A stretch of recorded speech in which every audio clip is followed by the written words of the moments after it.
7h19. Olá, bom dia para você, produtor rural, bom dia, pecuarista. Estamos começando mais um Bom Dia Produtor. Bom dia, Elaine Valdez. Bom dia, Antônio Gustavo. E hoje é dia 19 de setembro de 2017. Começa agora o Bom Dia Produtor com tudo o que você precisa saber sobre agricultura, sobre pecuária. Veja só o que te espera nesta edição. Piora a relação de troca entre o boi gordo e milho no interior paulista. E a pressão de alta para o mercado do boi gordo vai perdendo força. Saiba qual é a importância e o impacto econômico do exame andrológico no rebanho bovino. E após 90 dias do vazio sanitário, começa o plantio da soja no estado de Mato Grosso do Sul. Tudo isso e muito mais a partir de agora no Bom Dia Produtor, que já está no ar.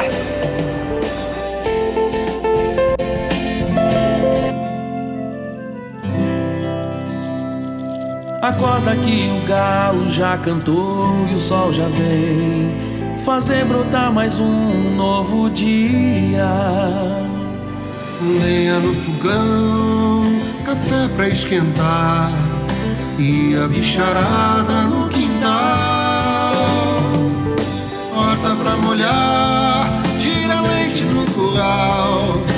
Aí o cavalo tem gado pra campear.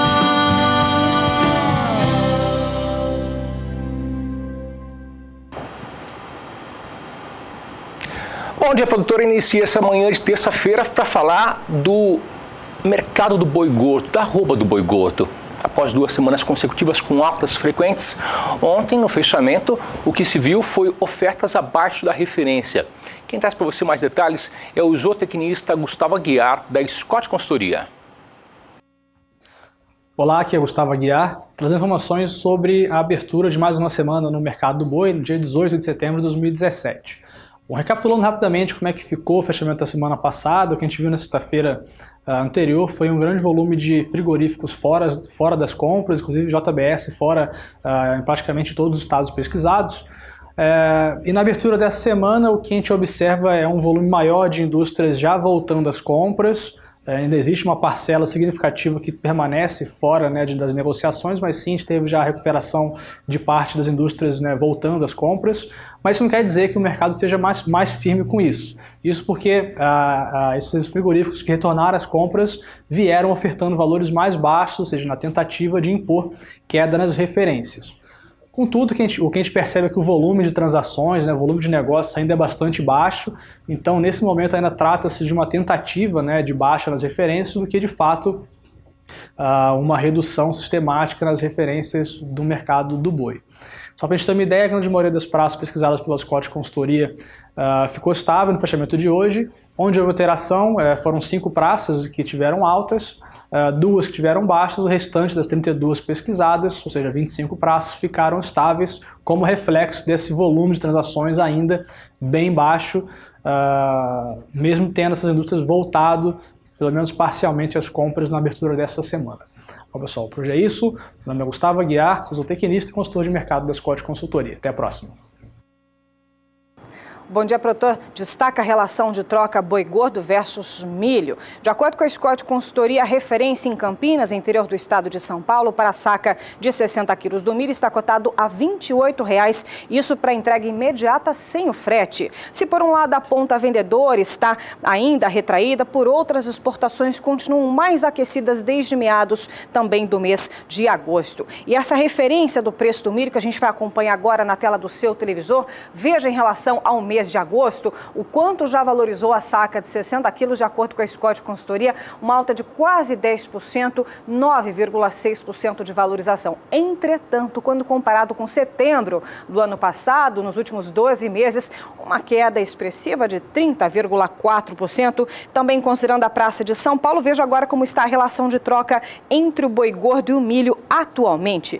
Hoje, compra-se 5,23 sacas de milho com o valor da arroba de um boi gordo. Em comparação com o mês de agosto, temos uma queda de 1%. Mas se comparado com setembro de 2016, valoriza-se 38,2%. A expectativa para este semestre é de preços mais firmes, puxados também pela boa demanda das exportações. De qualquer maneira, a boa disponibilidade interna na temporada é um fator limitante também para as altas. As cotações do milho deverão ficar abaixo do patamar de 2016. Assim, com a valorização do milho, a pressão de alta perdendo força no mercado do boi gordo, a expectativa é que a relação de troca ao pecuarista seja prejudicada nos próximos meses. Essa é a análise da Scott Consultoria. Agora mais valores, dessa vez para o bezerro.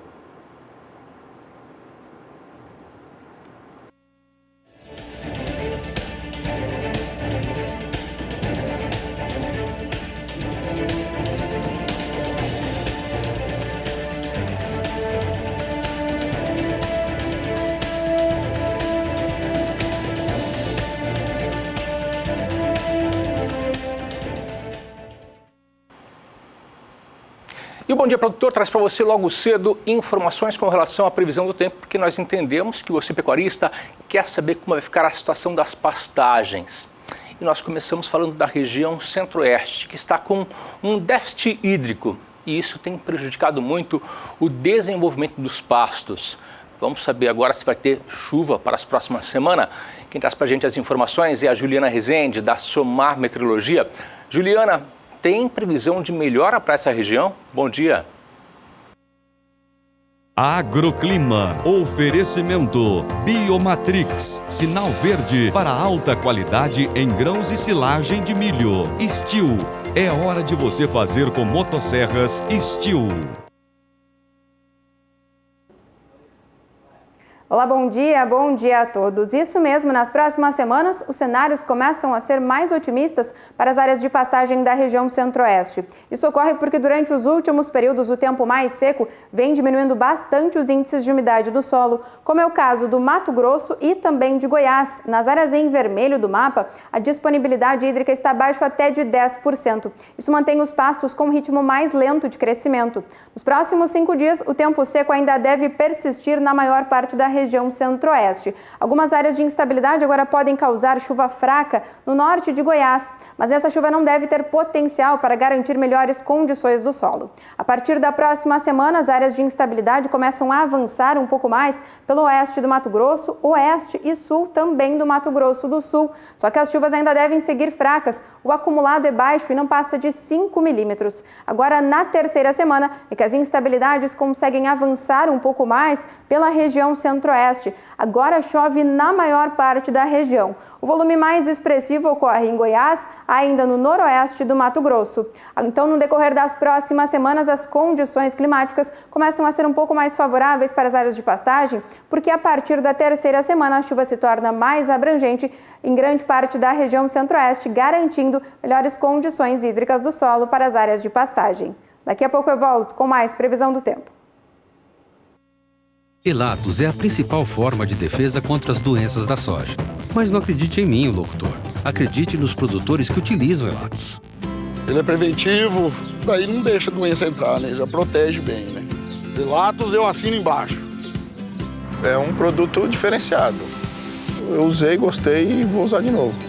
Elatos eu assino embaixo. Elatos, amplo controle para as doenças da soja. Testado e aprovado por quem mais entende, o produtor. Uso agrícola, venda sob receituário. Consulte um agrônomo. Vamos voltar a destacar o mercado do boi gordo. Olha, apesar da oferta não ter mudado e continuar pequeno, o mercado do boi gordo vem perdendo força ao longo dos últimos dias. Para você de casa ter uma ideia, ontem, de acordo com o CPEA, o valor da arroba do boi gordo fechou em R$ 140,67, outra queda consecutiva. Mesmo na maioria das praças, a oferta de compra seguindo firme. Será que esse é motivo para você, pecuarista, ficar preocupado neste momento? Para responder essa questão, nós perguntamos a Mariane Crespolini, pesquisadora do CPEA, que vai falar com a gente agora. Ela que está na Escócia, finalizando a sua tese de doutorado, mas mesmo assim, ela atendeu a nossa equipe. A gente vai perguntar para ela. Bom dia, Mariane, mesmo você estando aí na Escócia. Bom dia. Quero aproveitar que você está aí no Reino Unido e responde para a gente, mesmo com toda essa corrupção que você tem visto aqui no Brasil, noticiado em toda a imprensa brasileira e internacional, o que você sente sendo brasileira neste momento diante de tamanha repercussão mundial em relação à corrupção aqui no Brasil? Elaine, bom dia. Muito bom dia a todos os ouvintes. Realmente o mundo está de olho no que está acontecendo em relação às investigações da principal indústria do setor. Ainda que para o produtor isso traga muita incerteza no curto prazo, a minha percepção é que no médio e longo prazo isso tende a ser benéfico, não apenas para a cadeia, mas para toda a economia brasileira. No ano passado, no momento em que a gente teve as investigações e o início do processo do impeachment, eu estava na Inglaterra e o que eu percebi foi a mesma coisa que eu percebo agora. O Brasil está mostrando para o mundo que sim, as questões de corrupções, elas são investigadas e elas recebem punições, né? Então agora para o produtor esse é um momento de muita insegurança, mas de modo geral para o mundo, isso numa perspectiva mais de médio e longo prazo, traz muita confiança para o Brasil, né? O Brasil está num processo de recuperar essa confiança internacional e as punições, as devidas punições, elas vêm a agregar, ainda que neste momento de curto prazo isso traga muita insegurança para o setor. E Mariane, apesar da oferta não ter mudado e continuar também pequeno, o mercado do boi gordo vem perdendo força ao longo dos últimos dias. Para o produtor entender melhor essa situação, o que está acontecendo no mercado neste momento, por que acontece essa queda, Mariane? Elaine, como você mencionou, agora é o momento da entre-safra do boi. Então, efetivamente, se comparado ao primeiro semestre, agora é um momento em que nós temos mesmo menos boi gordo pronto para abate. Porém, nesse início da segunda quinzena de setembro, observa-se um pouco mais de animal gordo do que a gente estava observando em meados de agosto, tá? Então, ao longo da semana passada, após a previsão dos irmãos batistas, as outras indústrias elas estavam mesmo com uma escala um pouco mais confortável do que aquela que elas estavam no mês de agosto, né? Então a arroba veio numa alta muito acelerada e aí com um pouco mais de animal pronto para abate, claro, ressaltando que em volume menor do que o que a gente observa no primeiro semestre, né, na safra do boi, mas elas estavam com uma escala um pouco mais confortável. Mas, Mariane, será que é para o produtor ficar preocupado neste momento? Será que essa alta está com os dias contados? Elaine, no momento ainda de incerteza, é até um pouco complicado a gente ter alguma previsão, né? Um outro fator, além do que nós mencionamos, é o consumidor. O brasileiro ele está numa lenta recuperação de consumo, a economia brasileira já está dando sinais de algumas recuperações, mas essa recuperação do consumo ela ainda é lenta. E o brasileiro consome 80% da produção de carne bovina brasileira. Os outros 20% estão indo muito bem, as nossas exportações estão indo bem e isso é muito positivo, né?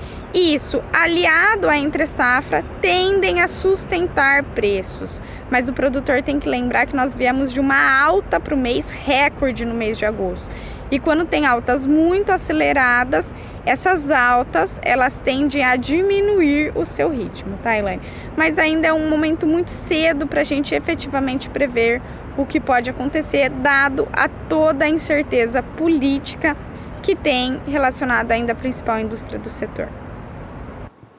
Mariana, a gente quer agradecer a sua participação. Você quer aproveitar e deixar um recadinho para o pecuarista que está aqui ligadinho no Bom Dia Produtor? Elaine, muito obrigada pelo convite. Meu último recado para os pecuaristas é que eles não se desanimem. O setor está passando por muitos choques neste ano de 2017, mas daqui da Escócia o mundo está olhando para a produção brasileira.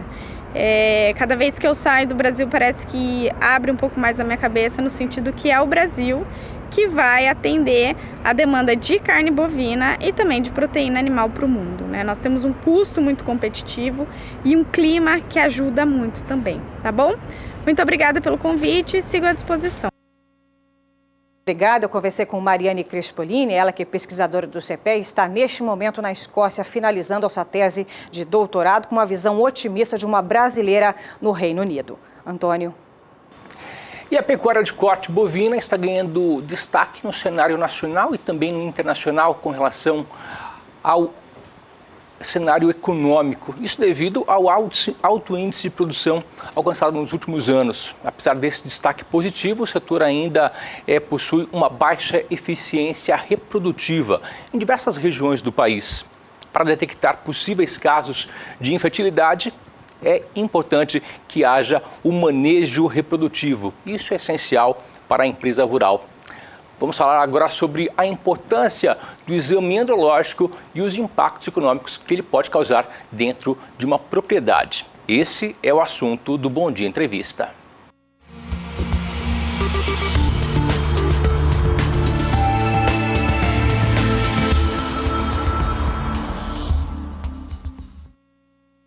E para falar a importância e também os impactos econômicos do exame andrológico no rebanho bovino, eu trago aqui no Bom Dia Entrevista o médico veterinário e também consultor da Personal Pack, Bruno Xavier Ferreira. Ele está aqui no Bom Dia Produtor mais uma vez. Muito bom dia para você, Bruno. Bom dia, Antônio. Tudo bom? Tudo bom. O exame andrológico é muito importante, né?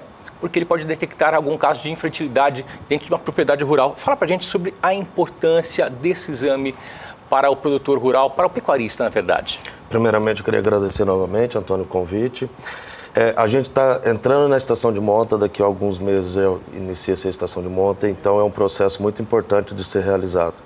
Qual que é a maior importância do exame andrológico? São identificar dois tipos de animais, dois tipos de reprodutores. São exames feitos em touros, nos reprodutores da fazenda, da propriedade, e você avalia identifica principalmente dois tipos de animais. Os animais inférteis, que causam dano direto e mais visível, só que além dessa visão da identificação do reprodutor infértil, você identifica também um reprodutor infértil, que ele vai produzir filhos, mas numa capacidade inferior daquele que seria possível dele produzir desses animais. Esse exame andrológico serve para detectar quais animais são inférteis. E como que é feito esse procedimento? É um procedimento muito custoso para o pecuarista? Não. É um procedimento que necessariamente você vai precisar de alguma estrutura, um tronco de contenção para você conter o animal. Você vai fazer dois ou três tipos de avaliações. Primeiramente, você vai avaliar o reprodutor na questão clínica. Então, principalmente o sistema locomotor do animal. Então, você vai avaliar os aprumos, você faz a avaliação de todo o sistema reprodutivo externo, então bolsa escrotal, pênis, avalia as glândulas internas, isso tem que ser realizado por um médico veterinário com experiência no assunto. Você vai fazer coleta do sêmen desse animal e você vai identificar no sêmen as características morfológicas e fisiológicas desse sêmen. E com essa identificação você consegue predizer se esse animal tem uma fertilidade, se ele é um animal apto, que nós chamamos de apto. Então ele é um animal que pode ser introduzido no rebanho de fêmeas para gerar os filhos. E você consegue identificar também os animais inférteis, que esse é o grande impacto, e os animais subférteis, que apesar de eles estarem produzindo filhos, eles estão produzindo aquém daquilo que seria num patamar ótimo de produção de animais, de filhos daquele reprodutor. No caso, são dois tipos de exame. Então, é um exame físico, primeiramente, as características do animal, e depois um exame de laboratório para ver a fertilidade do sêmen. Seria isso? Isso mesmo. E qual que é o custo-benefício desse procedimento? Olha, Antônio, é um procedimento extremamente barato para o produtor. Hoje a gente tem visto na praça em torno de uma arroba por reprodutor, o custo. Então vai pagar R$140, sendo que o que esse exame identifica no animal, ele pode ter uma economia aí, ele pode deixar de perder até 30, 40 mil reais por um reprodutor. Era esse tema que eu queria abordar. Economicamente, um touro infértil pode causar quais danos a uma propriedade rural? Então, um touro, a gente trabalha muito com proporção touro-vaca. Então, normalmente, um touro, a gente coloca no rebanho um touro para 30 a 50 vacas. Então, se você pensar que um touro ele vai ficar na estação de monta para cobrir 50 vacas, e se ele deixar de cobrir essas 50 vacas, ou se ele fizer a cobertura dessas vacas e não produzir nenhum animal, nenhum produto, o que vai acontecer? Ele vai estar deixando para o produtor um prejuízo de cerca de, vamos colocar na média entre machos e fêmeas, na média aí de R$40 mil de prejuízo por touro. Então, um animal infértil pode dar um prejuízo até de R$40 mil, R$50 mil, dependendo do sistema de produção do produtor. Mas, além disso, o que eu queria deixar bem claro é que o animal infértil é fácil de ser detectado. porque ele não vai deixar nenhum filho naquele produto. A grande questão do andrológico, que é um impacto econômico muito interessante, é justamente na identificação do animal subfértil.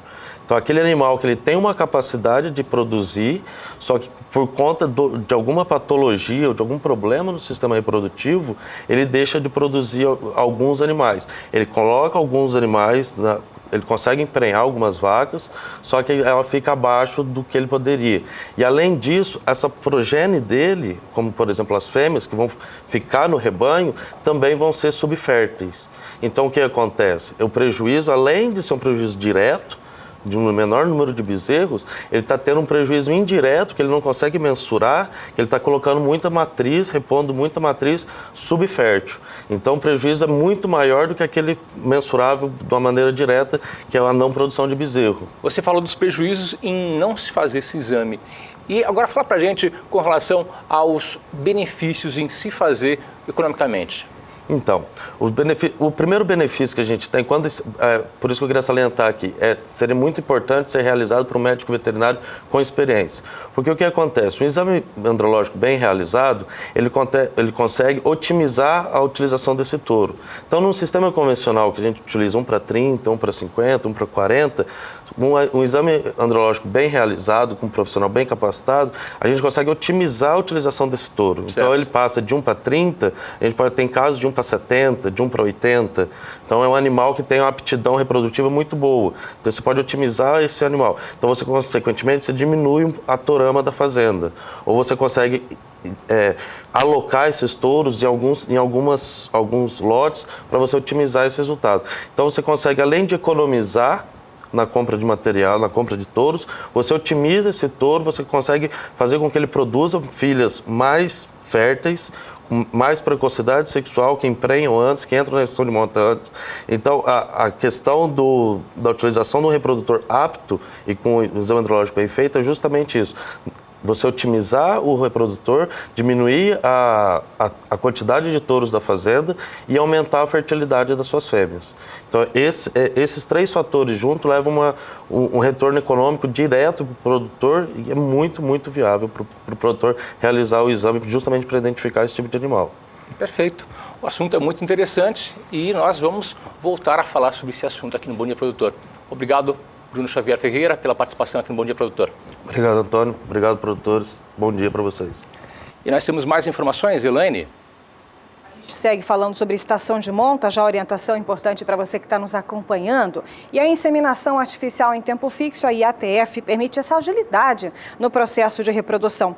Os detalhes vamos acompanhar na reportagem de Kylie Rodrigues, ela que conversou também com especialista no assunto. Veja só.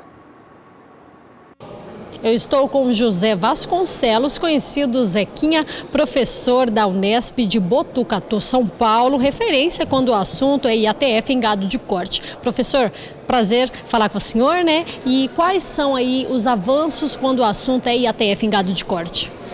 Na verdade, por muitos anos trabalhou bastante os protocolos, hoje já está bem sacramentado quais são os protocolos básicos, o resultado que espera. Hoje a gente tem trabalhado muito mais os fatores associados à resposta aos protocolos. Então nós deixamos bem claro aqui o efeito do score, da alteração do score, efeito de suplementação estratégica, efeito de vacinação, de doença da reprodução, efeito de suplementação com progestar, no caso o MGA, efeito de temperamento, do manejo no curral, todo efeito do touro, alguns fatores a mais, não apenas sêmen, não apenas qualidade de sêmen, efeito direto do touro. Citamos vários fatores para deixar claro para as pessoas que não é só o protocolo que resolve o problema, são vários fatores associados. Isso é conceitual, tanto é que reprodução é uma característica de heredabilidade baixa, ou seja, altamente influenciada pelo meio. Então, por muito tempo nós trabalhamos no pacote tecnológico para melhorar a ovulação de um folículo de boa qualidade, agora nós estamos fazendo os fatores associados a isso, visando ter melhor resposta. Na verdade, a pergunta é, você quer emprenhar suas vacas? Sim. Quando? O mais rápido possível. Então, a ferramenta da IATF nada mais é que uma ferramenta que permite você cumprir o seu objetivo. Se o seu objetivo é emprenhar ao longo do processo, entre aspas, você não precisa, porque vai estar emprenhando ao longo do processo. Agora, você quer emprenhar mais rapidamente, é assim que você começa a estação de monta, e é para isso que tem estação de monta, para que você emprenhe os animais no momento que você quer, a IATF passa a ser uma ferramenta indispensável. Então, ela é dispensável se você não está muito preocupado em quando, como, de que forma, e é totalmente essencial se você quer que emprenhe o mais rápido possível depois que você libere marque o momento de início da estação de monta e, consequentemente, o momento que você quer emprenhar os seus animais. Obrigada, professor, pelos seus esclarecimentos. Kaile Rodrigues para o SBA. E nós, do Bom Dia Produtor, gostamos muito quando você participa aqui junto com a gente, mandando fotos, imagens, vídeos. Aliás, a sua participação aqui é muito importante. Aproveite, pegue agora seu aplicativo WhatsApp e mande para a gente uma foto do nascer do sol na sua região. Nosso contato é o 67992647810. Faça agora como nosso telespectador, ele que é lá da Paraíba, e você vai ver agora imagens do pôr do sol enviado por ele, Fazenda São Caetano, que é em São Bentinho, na Paraíba. Obrigada, Paulo José, pela sua participação. Ele aproveita, pede para mandar um abraço para o senhor Laureci Paixão e a sua esposa Maria do Socorro Paixão e toda a região de Paraíba, sintonizada aqui no Bom Dia Produtor. Faça também como Paulo José, envia a sua imagem. Nós vamos para um breve intervalo, né, Antônio? Voltamos daqui a pouquinho com mais informações para você, já informações dos principais leilões do país.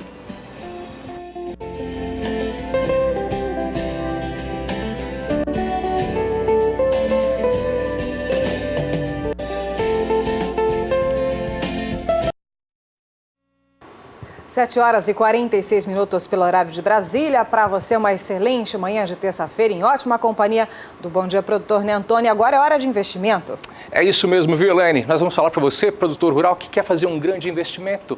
E amanhã é o dia. Amanhã às 8h30 da noite acontece aqui na Central de Televisão da Rede SBA um importante evento. Acontece no nosso espaço gourmet, o leilão Senepol Pantanal. Quer conhecer mais detalhes? Veja a reportagem de Rosa Cabral.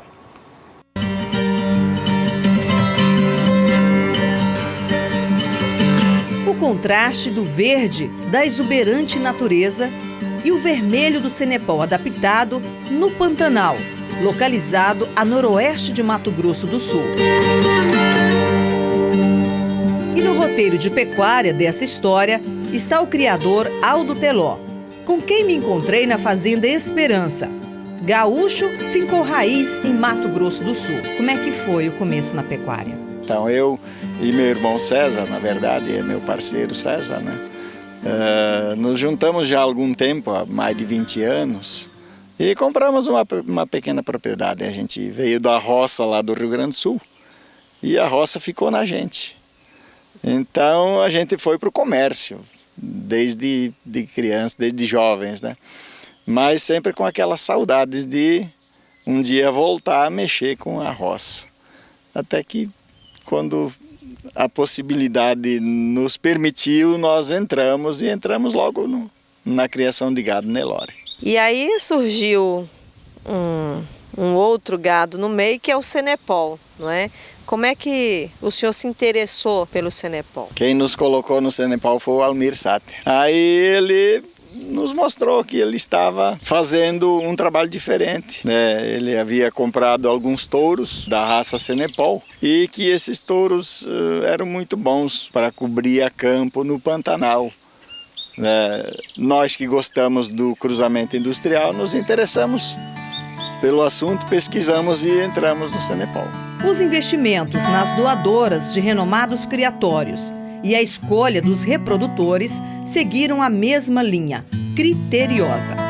Exemplo, em 2014, fizeram a compra do touro Barbaridade, primeiro lugar na prova de alta performance Tufubarina. No ano seguinte, foi adquirido 33% do Eros da 3G.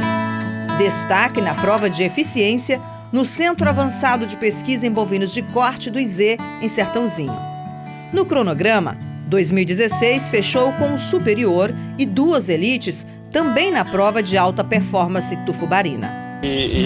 Essas avaliações provam que os animais são diferentes, né? Por causa que a gente pegou uma base boa, né?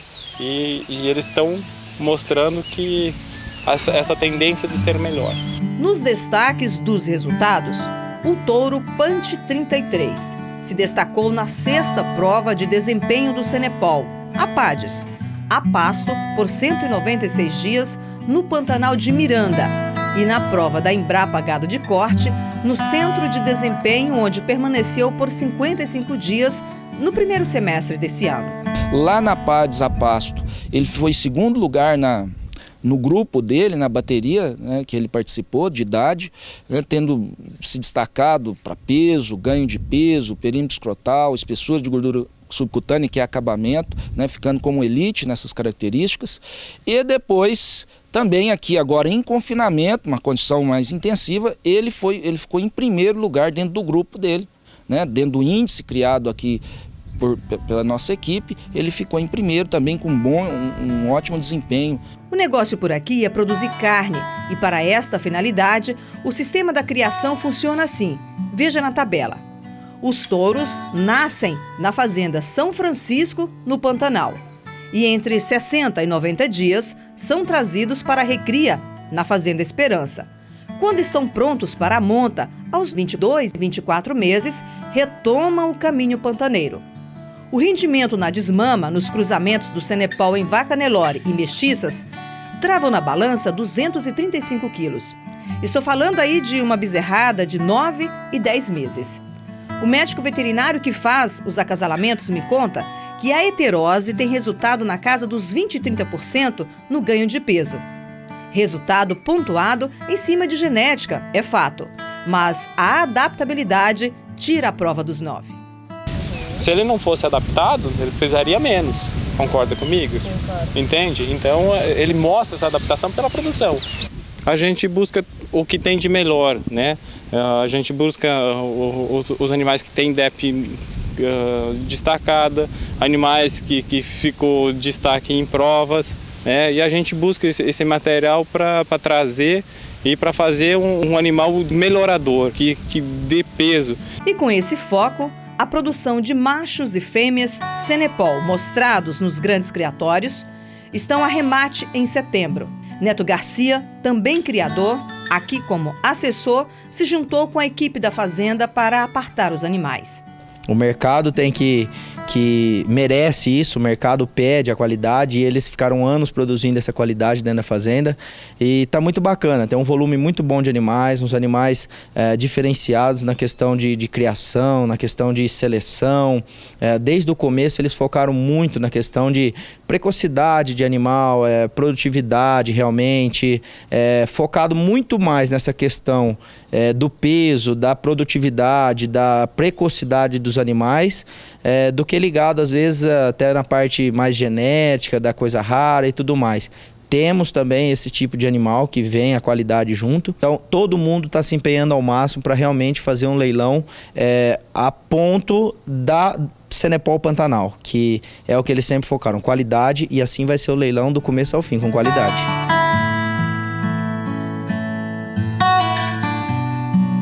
Primeira vez que o senhor está fazendo um leilão pela televisão. É verdade, Rosa, é verdade. A televisão vai mostrar então pela primeira vez um gado nosso que esteja disponível para os criadores fazerem o cruzamento ou enfim, se quiserem iniciar como novos criadores de Cenepol também são bem-vindos. E bem-vindos ao Vitrine Leilões. Onde?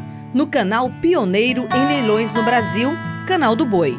E quem bate o martelo final no convite é Michel Teló, filho do seu Aldo, e o amigo pantaneiro Almir Sater. Lembram? Incentivador daquilo que viria a ser o Cenepol Pantanal. Olá pessoal, eu quero convidar vocês para o nosso leilão no dia 20 de setembro da raça Cenepol Pantanal. O Almir Sater vai estar junto com a gente lá, né, companheiro? Tem uns touros lá, compadre? Vamos arrumar, com certeza. Tá todo mundo convidado para curtir e para assistir junto com a gente no Canal do Boi, para prestigiar o nosso leilão no Canal do Boi, tá certo? Um grande abraço, até dia 20 de setembro. Cenepol? Cenepol Pantanal.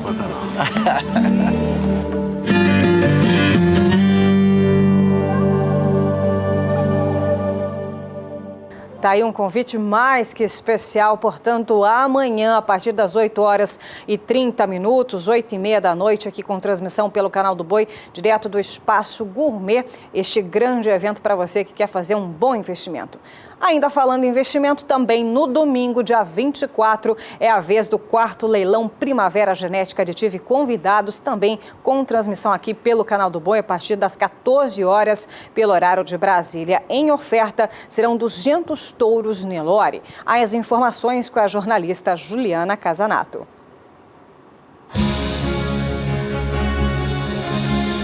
Há mais de 30 anos no mercado da pecuária seletiva, a genética aditiva adota tecnologias modernas para promover o melhoramento genético e proporcionar aos investidores maiores ganhos econômicos em menor tempo. Sua referência no segmento deve-se às parcerias firmadas com empresas detentoras de tecnologia de ponta, instituições de pesquisa e profissionais reconhecidos no agronegócio brasileiro. A empresa não economiza quando se trata de investimentos tecnológicos e isso tem sim proporcionado ao mercado animais provados com material genético de alta qualidade e eficiência.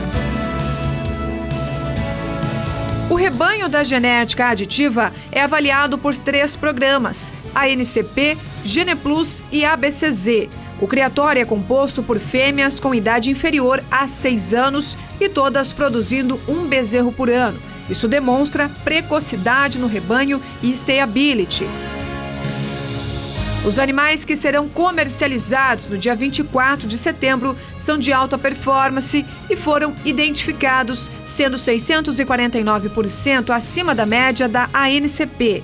Destaque também para a habilidade materna, peso a desmama, peso ao sobreano, perímetro escrotal e acabamento de carcaça. O Grupo Genética Aditiva tem a tradição de comercializar animais destaques de safra, que são indicados para centrais. Este ano, serão ofertados 200 touros de top 01 a 5% no 4º Leilão Primavera Genética Aditiva e convidados. É dia 24 de setembro. Anote aí na sua agenda, às 14 horas, com transmissão pelo Canal do Boi.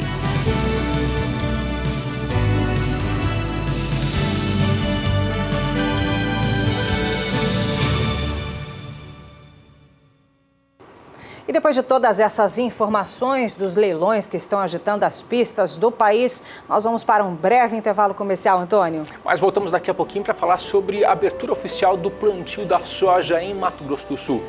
Aconteceu um evento ontem, aqui no estado, nós traremos daqui a pouquinho mais informações. Fique por aqui. Daí. Bom dia, produtor, de volta na sua manhã de terça-feira. É muito bom ter você por aqui junto com a gente.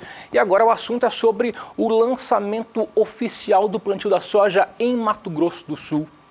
Embora desde o dia 15 tenha sido liberado para ser plantada a soja, ontem aconteceu o lançamento oficial em Ponta Porã. E é sobre esse assunto que a gente conversa agora no Bom Dia Entrevista.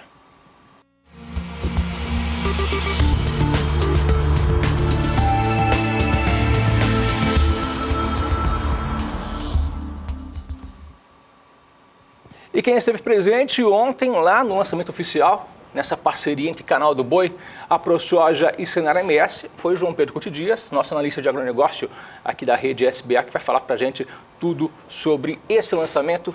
João, bom dia. Como que foi lá ontem? Bom dia. Não, foi tudo bem. Você tem uma participação expressiva dos produtores rurais, uma cobertura do canal. O canal fez um trabalho, levou para o Brasil inteiro a abertura do início do plantio oficial aqui no Mato Grosso do Sul. É um evento importante, porque é uma cerimônia que iniciou o plantio aqui no estado. Lá foi possível iniciar o plantio porque eles têm irrigação, tem pivô central. Caso contrário, todo o estado praticamente está parado, ninguém está plantando, ninguém, apesar da possibilidade de plantio, ninguém está plantando. E eu acho que isso é meio geral no Brasil inteiro, à exceção dos estados do sul do Brasil, que as chuvas foram mais generosas. Mas do centro-oeste para cima, praticamente em todos os estados há a possibilidade, porém o fator de seco, a umidade do solo muito baixa impede que haja plantio. E quais são as perspectivas para esse novo ciclo, João? Olha, novamente a soja passa a ampliar a área, 1,5%, 2%. Você olha os estados do sul, trocando, em vez de plantar milho primeira safra, alguns estados tirando 10%, 12% do plantio de milho primeira safra, ampliando a plantio de soja. No centro-oeste, você tem a incorporação de novas áreas, ou área de pastagem degradada, ou área que vão servir para integração com pecuária e agricultura, e também vai acontecer isso. Especificamente, quando você projeta para o ano que vem, apesar de haver um aumento de área plantada, possivelmente a safra seja menor ou igual à desse ano. Por quê? Porque esse ano foi um ano excepcional. 16, 17 choveu direitinho, na hora certa e tal. é uma produtividade excepcional. O Mato Grosso do Sul fechou com 56,2 sacos de soja por hectare. Dificilmente repetirá agora em 17 e 18. Nós já começamos atrasado o plantio, já era para ter começado, e infelizmente não há condições em termos de umidade. Isso já começa a complicar o plantio da segunda safra, porque a janela ideal de plantio, que seria de janeiro, fevereiro, começa a ficar mais estreita, né? Então isso é ruim. E o pecuarista também, o sojicultor, os 230 mil, então as imagens lá do plantio, aí mostrando o plantio lá na região de Ponta Porã. O produtor, dos 230 mil produtores de soja no Brasil, eles estão preocupados. Porque olhando o preço, as ofertas, vamos pegar Mato Grosso do Sul, as ofertas para o próximo ano, para a soja ser entregue em fevereiro, março, dificilmente superam R$60. E o custo de produção, ontem foi mostrado lá um custo de R$3.000 por hectare. Então, se você tem uma média de 50 sacos, R$60 empata. Então, hoje, apenas 11% dessa safra 17 e 18 que está sendo já foi comercializada, ou seja, 89% não. Você vê o mercado hoje, o mercado de soja no Brasil, travado hoje, mercado spot, mercado presente, ou seja, essa soja disponível. Por quê? Porque o câmbio caiu, o preço no mercado internacional está abaixo de $10 o bushel, o produtor se recuou, não está comercializando. Ontem lá em Ponta Porã houve uma apresentação, houve projeções, também debate. Aliás, toda a cadeia produtiva estava lá presente para conversar sobre o plantio da soja. Quais são os desafios, João, para 2017 e 2018? É o custo da lavoura e o faturamento, ou seja, e você tem uma variável hoje que é a questão do clima, né? O clima há uma certa incerteza. Os meteorologistas falam que a partir do fim do mês de setembro, início do mês de outubro, haveria uma normalização das chuvas. Esperamos que isso aconteça, porque caso contrário você atrasa o plantio e consequentemente começa a impactar na produtividade. A safra 2016-2017, a colheita de soja em Mato Grosso do Sul chegou a 8,5 milhões de toneladas, sendo um recorde para o estado. Será que os números devem se repetir para essa próxima safra, João? Olha, apesar de haver um aumento possível de 1,5%, 1,6% de área plantada, é muito difícil que ela empate com esse ano. Por quê? Porque o ano foi excepcional, 56,2, a média do estado é 50, 51 sacos por hectare. Hoje quase 10% acima da média, a média do normal do Mato Grosso do Sul. Então há um certo consenso que dificilmente a gente vai repetir a safra desse ano, apesar do aumento da área plantada. Também é bom lembrar que além de Mato Grosso do Sul, desde o dia 15 que está liberado o plantio da soja em vários estados brasileiros. Caso que também acontece em Mato Grosso. O repórter Valdir Pacheco traz para a gente detalhes como foi esse início de plantio lá em Mato Grosso. Vamos ver. Aqui no estado do Mato Grosso também está liberado o plantio da cultura da soja desde o último sábado, dia 16 de setembro. Das 11 mil propriedades cadastradas no INDEA, Instituto de Defesa Agropecuária do Estado de Mato Grosso, 4.500 propriedades foram fiscalizadas, sendo 1.512 apenas no mês de agosto. Eu converso agora com Luiz Fernando, fiscal da unidade de Sinop. Luiz Fernando, algum registro de incidência da ferrugem nesse período de 90 dias do vazio sanitário? Olha, a gente teve aqui, felizmente tivemos apenas uma situação de encontrar soja guache no campo, correto? Isso mostra que os produtores aqui da região de Sinop eles já estão bem cientes do prejuízo que é deixar a soja no campo hoje, entendeu? Porque isso atinge diretamente o bolso do produtor. Mas a gente está em cima, fiscalizando, indo nas propriedades, a gente não pode, o trabalho nosso não pode parar, entendeu? Para manter esses números lá embaixo, né? Em baixa incidência de soja guache. Para o eficiente controle, o produtor deve fazer 2 aplicações de fungicidas durante a cultura da soja, o plantio, né? Como fiscalizar, como fazer esse controle? Olha, nós vamos nas propriedades durante a safra, correto? A gente já, de praxe, a gente já faz a fiscalização das notas fiscais dos produtos, do receituário agronômico. Através dessa parte de documento, a gente sabe se o produtor adquiriu o fungicida, se ele está aplicando, né? Se ele está fazendo o tratamento correto, as 2 aplicações, que é o que a legislação exige hoje, que seja feito, entendeu? E mesmo ele tendo feito as aplicações, caso a gente vai fazer a inspeção de campo, né? Detectando o sintoma de ferrugem no campo, imediatamente a gente já notifica para o produtor entrar com controle de fungicida novamente, independente das aplicações que ele já tenha feito, certo? Lembrando que tem que ser fungicida registrado para cultura e para doença, né? E de preferência alternar grupos químicos desses fungicidas para evitar uma possível resistência. É muito comum durante o período do vazio sanitário encontrar soja guaxa nas estradas. De quem é a responsabilidade nesse caso, Luiz Fernando? Olha, a princípio a responsabilidade é do proprietário da área que a soja, no caso, está ali na frente da propriedade dele, né? Já no caso de rodovias, no caso que tem empresas que já adquiriram os direitos, né, que elas fazem a manutenção, aí a responsabilidade passa para essas empresas. As concessionárias, né? Exatamente. Um exemplo, a nossa 163 mesmo, hoje a empresa que atende ali, que faz a manutenção, ela é responsável por toda a limpeza da margem da rodovia. Ok, muito obrigado pela sua participação mais uma vez. Portanto, está aí, os produtores estão somente aguardando o início da chuva para iniciar essa safra 2017-2018. João, quais as projeções para a safra 2017-2018 em Mato Grosso? Mato Grosso volta a ser o maior produtor, vai continuar a ser o maior produtor de soja do Brasil, indiscutivelmente. Vai haver um pequeno aumento de área plantada em função de incorporação de novas áreas. Você no Mato Grosso hoje, a única cultura que deu rentabilidade muito boa foi o algodão. Ao contrário, a soja e milhos venderam por milho abaixo do preço mínimo, né? Então, nesse momento, o Mato Grosso está preocupado. Vai haver um aumento no plantio de algodão, com certeza absoluta.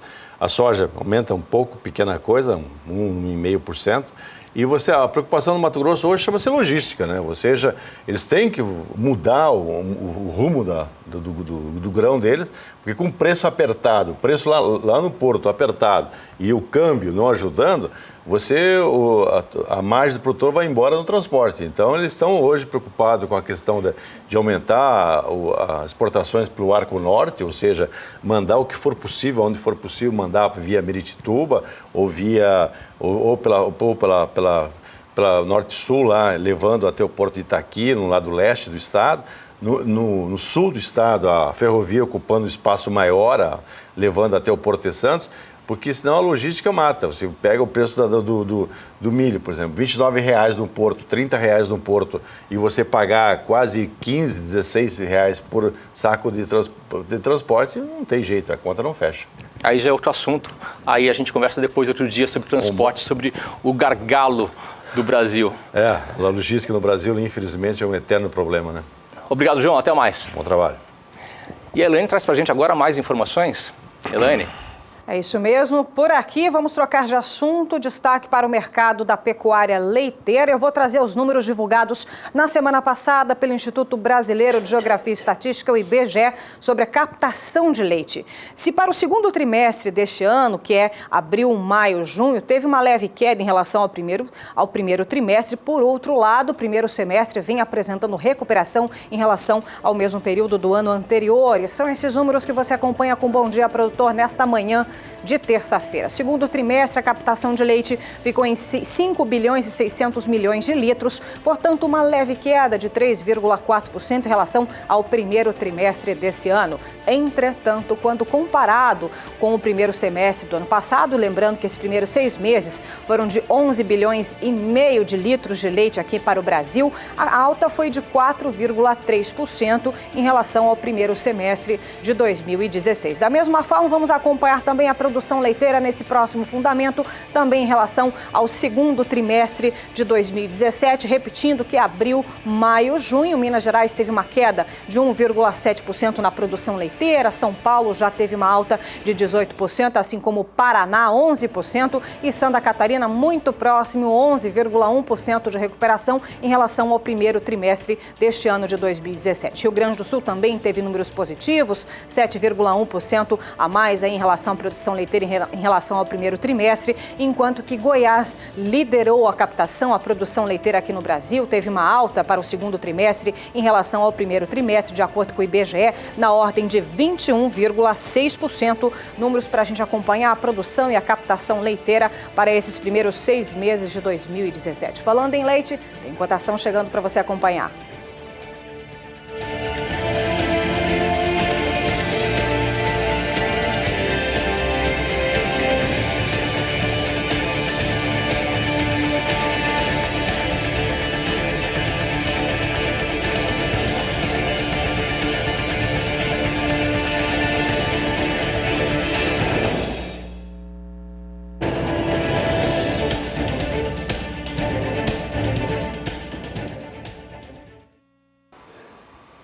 E a região sul é que está com melhor condição favorável para os pastos. Isso porque choveu por lá e as notícias são positivas. Vamos saber se essas condições positivas devem seguir para os próximos dias, para as próximas semanas. As informações da Somar Meteorologia. As condições climáticas na região sudeste voltam a ser mais favoráveis para as áreas de pastagem, principalmente no final do mês de setembro e começo do mês de outubro. É quando novas áreas de instabilidade conseguem avançar um pouco mais pela região e provocar chuva mais abrangente. E é inclusive essa chuva que deve manter os índices de umidade do solo ainda mais elevados em áreas do estado de São Paulo, principalmente do sul e leste, alcançando também o sul de Minas Gerais. No decorrer dos próximos 5 dias, a persistência será de tempo bastante firme em grande parte da região sudeste. Isso ocorre por conta da atuação de uma massa de ar mais seco. Algumas áreas de instabilidade provocam chuva entre o nordeste de Minas Gerais e também o norte do Espírito Santo por conta dos ventos úmidos que sopram do mar contra a costa. A partir da próxima semana, pouca coisa muda ainda na região. O tempo firme predomina no interior de Minas Gerais e de São Paulo. Algumas áreas de instabilidade conseguem avançar na faixa leste paulista e as pancadas seguem persistentes entre o nordeste de Minas Gerais e também o estado do Espírito Santo. É a partir da terceira semana que as instabilidades se tornam mais abrangentes na região sudeste. Agora volta a chover na maior parte. O acumulado em torno de 15 milímetros entre São Paulo, Minas Gerais e também nas áreas litorâneas da região até o dia 3 de outubro.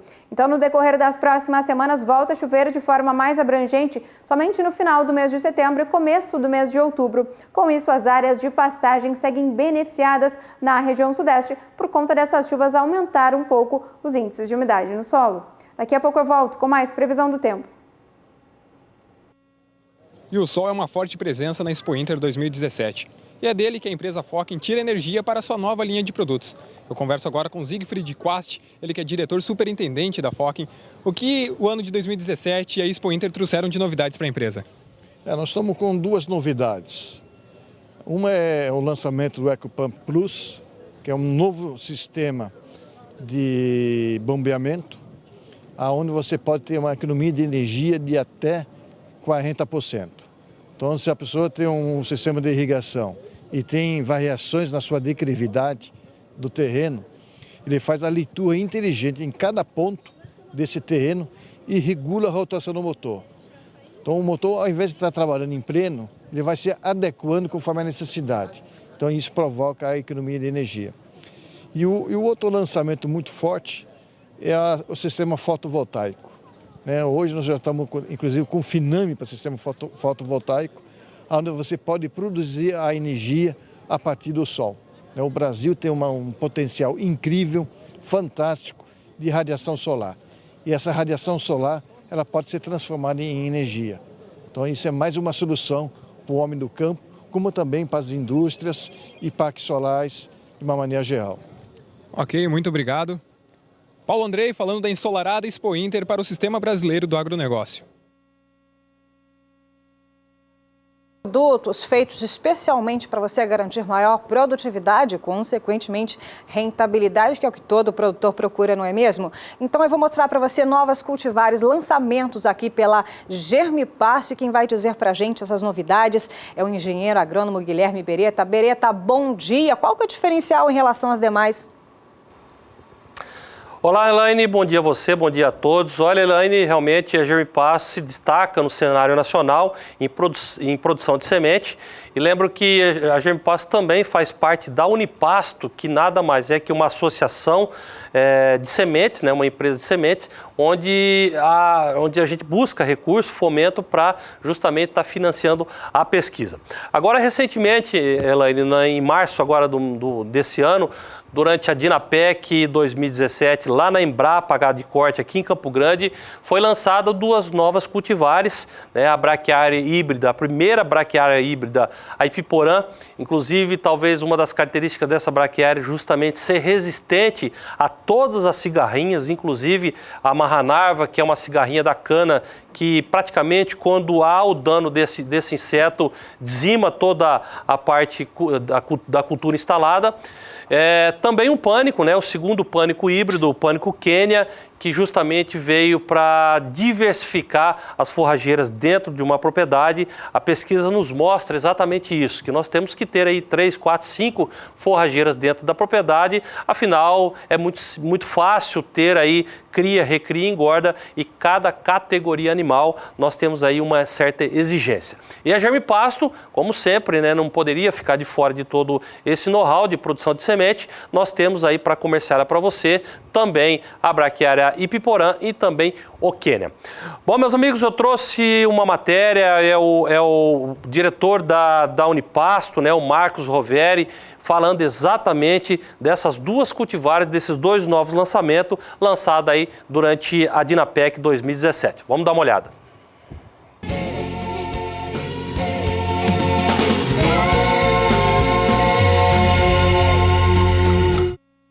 Nós temos mais um convidado para falar sobre as tecnologias lançadas pela Embrapa Gado de Corte e que vão impactar no mercado. Para isso, nós vamos bater um papo com o Marcos Roveri, que é gerente técnico da Unipasto, e você sabe que a Unipasto é a entidade que agrega as empresas sementeiras que produzem sementes no Brasil. Marcos, tudo bem com você? Tudo bem, e você? 2 lançamentos fantásticos da Embrapa, né? Fantásticos. Materiais que estão sendo desenvolvidos desde 92, né? E a partir desse ano nós temos essas 2 novidades para oferecer para o agropecuarista. Bom, o que a gente gostaria de saber de você, tecnicamente, na verdade mercadologicamente, como que essas cultivares, novas cultivares, a Ipiporã e o Quênia, vão se comportar no mercado? Ou seja, qual é a necessidade que o mercado tinha delas? Vamos dividir, né? Então, em relação à Ipiporã, que é uma braquiária híbrida, né? A primeira braquiária híbrida da Embrapa, então a ideia desse material foi tentar atender os pecuaristas da região do Cerrado e da região amazônica, principalmente em áreas bem drenadas, onde tem um problema da cigarrinha das pastagens, que praticamente vem dizimando essas áreas. Para você ter uma ideia, até próximo a Brasília, onde eu fico a sede da Unipasto, praticamente lá a cigarrinha já está tomando conta. Praticamente o produtor não tem hoje no mercado uma cultivar forrageira que seja resistente à cigarrinha. Então a Ipiporã ela veio para cobrir esse mercado, mas não para cobrir o mercado onde o marandu esteja morrendo.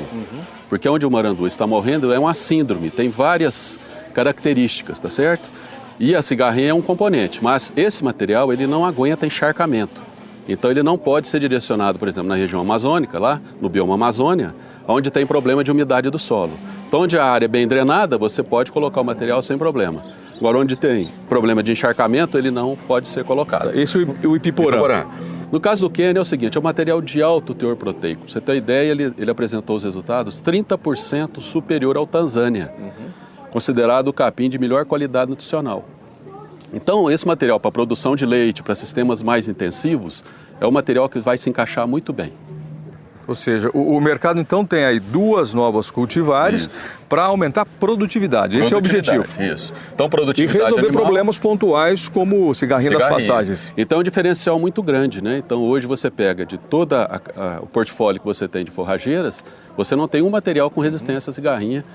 A cigarrinha marranarva, que praticamente vem dizimando as pastagens do Brasil. Então, é só para mostrar aqui para você que é o seguinte, essas 2 espécies de cigarrinha são as mais comumente encontradas nas pastagens do Brasil, né?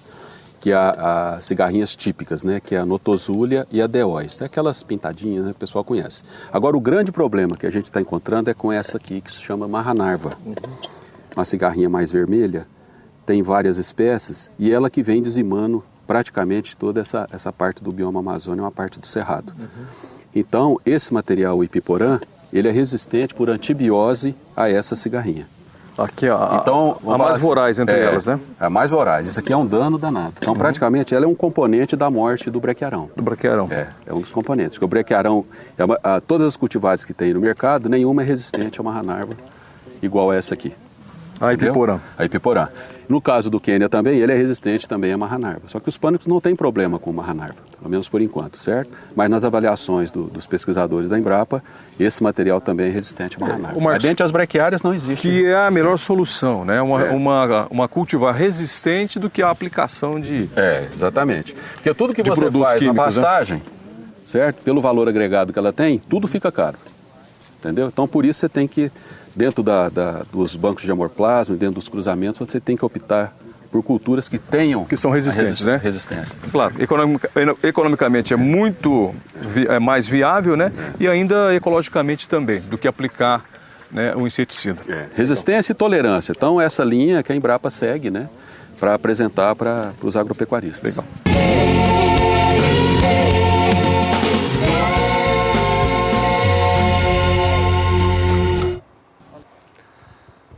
É isso aí, nós vimos aí o Marcos Roveri falando exatamente das duas cultivares. E isso tudo pode ser, a sua semente você pode adquirir a qualquer momento junto à Germipasto. Os telefones já vão estar na sua tela para você se tornar mais um cliente satisfeito da empresa. Operadora 67 3389 6700, essa você já sabe, é uma ligação local para você que estiver aqui no interior de Mato Grosso do Sul. E aí um segundo número, esse gratuito, 0800 647-0050. Se você preferir entrar em contato com a empresa através do nosso endereço eletrônico, está aí na sua tela, www.germipasto.com.br. Lá nas mídias sociais você também tem a oportunidade de visualizar alguns eventos, né, fotos de alguns eventos e também pequenos vídeos, tanto no Facebook como no Instagram. E no YouTube, meus amigos, lá centenas de vídeos, né, a Germipasto aí sempre atualizando esses números, mais de 550 vídeos e todo esse material à sua inteira disposição. Bom, Elaine, por hoje era mais ou menos isso que a gente tinha para apresentar, né? Amanhã a gente está de volta para falar um pouquinho mais sobre tecnologia Germipasto. Muito obrigada, Bereto, pelas informações importantes para a tomada de decisão do pecuarista de todo o Brasil, né, Antônio? Por aqui é hora de intervalo. Mas voltamos daqui a pouquinho para falar sobre o Complexo Carne. Vamos falar sobre o preço do frango que está estável há mais de 160 dias em São Paulo. Detalhes daqui a pouquinho. 8 horas e 30 minutos pelo horário de Brasília. Bom dia, produtor, de volta na sua manhã de terça-feira. E o programa Siga Maxicorte é um software desenvolvido pela MSD Saúde Animal que monitora a IATF. Sobre esse assunto, o jornalista Walter Puga conversou com um especialista da MSD Saúde Animal que traz detalhes. Vamos ver. Denis, vamos explicar o que é o SIGA, o que é esse sistema inteligente de gerenciamento de IATF, como funciona isso? O SIGA Maxicorte, Sistema Inteligente de Gerenciamento da Reprodução Animal, foi desenvolvido pela MSD em parceria com a Jaraembro, uma empresa parceira de médicos veterinários, parceiros da MSD, com o objetivo de ajudar o médico veterinário de campo a gerir toda a informação gerada dos programas de disseminação artificial em tempo fixo, da famosa IATF. Porque afinal são uma série de variáveis que envolvem o inseminador, o touro, o protocolo e os produtos utilizados, a época do ano, o score corporal dos animais, enfim, uma série de variáveis que interferem de forma positiva ou negativa no resultado final. E você pode ter associação, cruzamento dessas variáveis que podem ser o sucesso ou o fracasso de um programa. A gente quer proporcionar e ajudar o médico veterinário a ter mais uma ferramenta para poder trabalhar e gerenciar o seu programa de IATF. Agora, esse sistema inteligente de gerenciamento do IATF é destinado apenas ao veterinário, né? Não é distribuído ou concedido ao pecuarista diretamente. Exato. O sistema ele está disponível para os médicos veterinários parceiros da MSD Saúde Animal, de norte a sul do Brasil. Sem custo? Sem custo.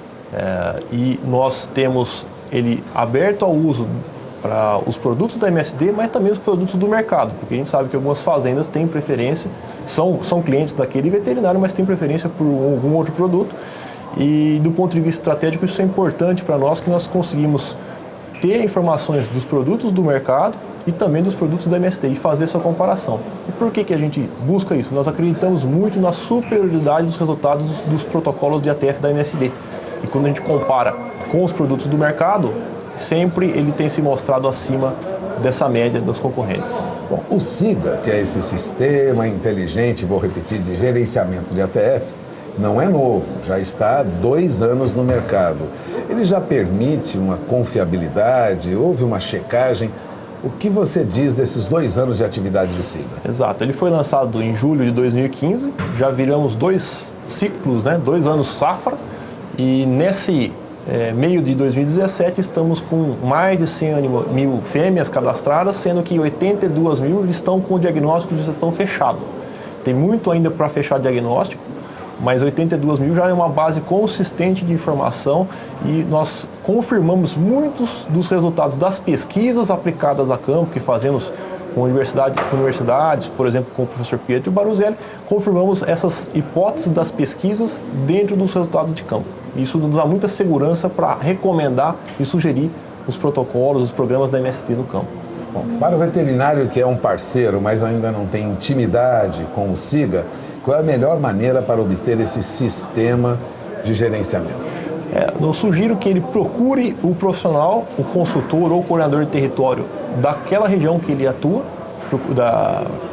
atuante parceiro pela MSD, ou procure um funcionário da MSD, que ele concederá a licença mediante a avaliação do perfil dele e do perfil da parceria de campo lá naquela região. Aí ele pode instalar no seu computador, no seu tablet e fazer a coleta de dados. O software está disponível para computador, para sistema Windows. Ele não está disponível para tablet no momento, mas para o sistema Windows ele está disponível. É uma baita de uma ferramenta que gera relatórios e também fichas de campo para se trabalhar no curral.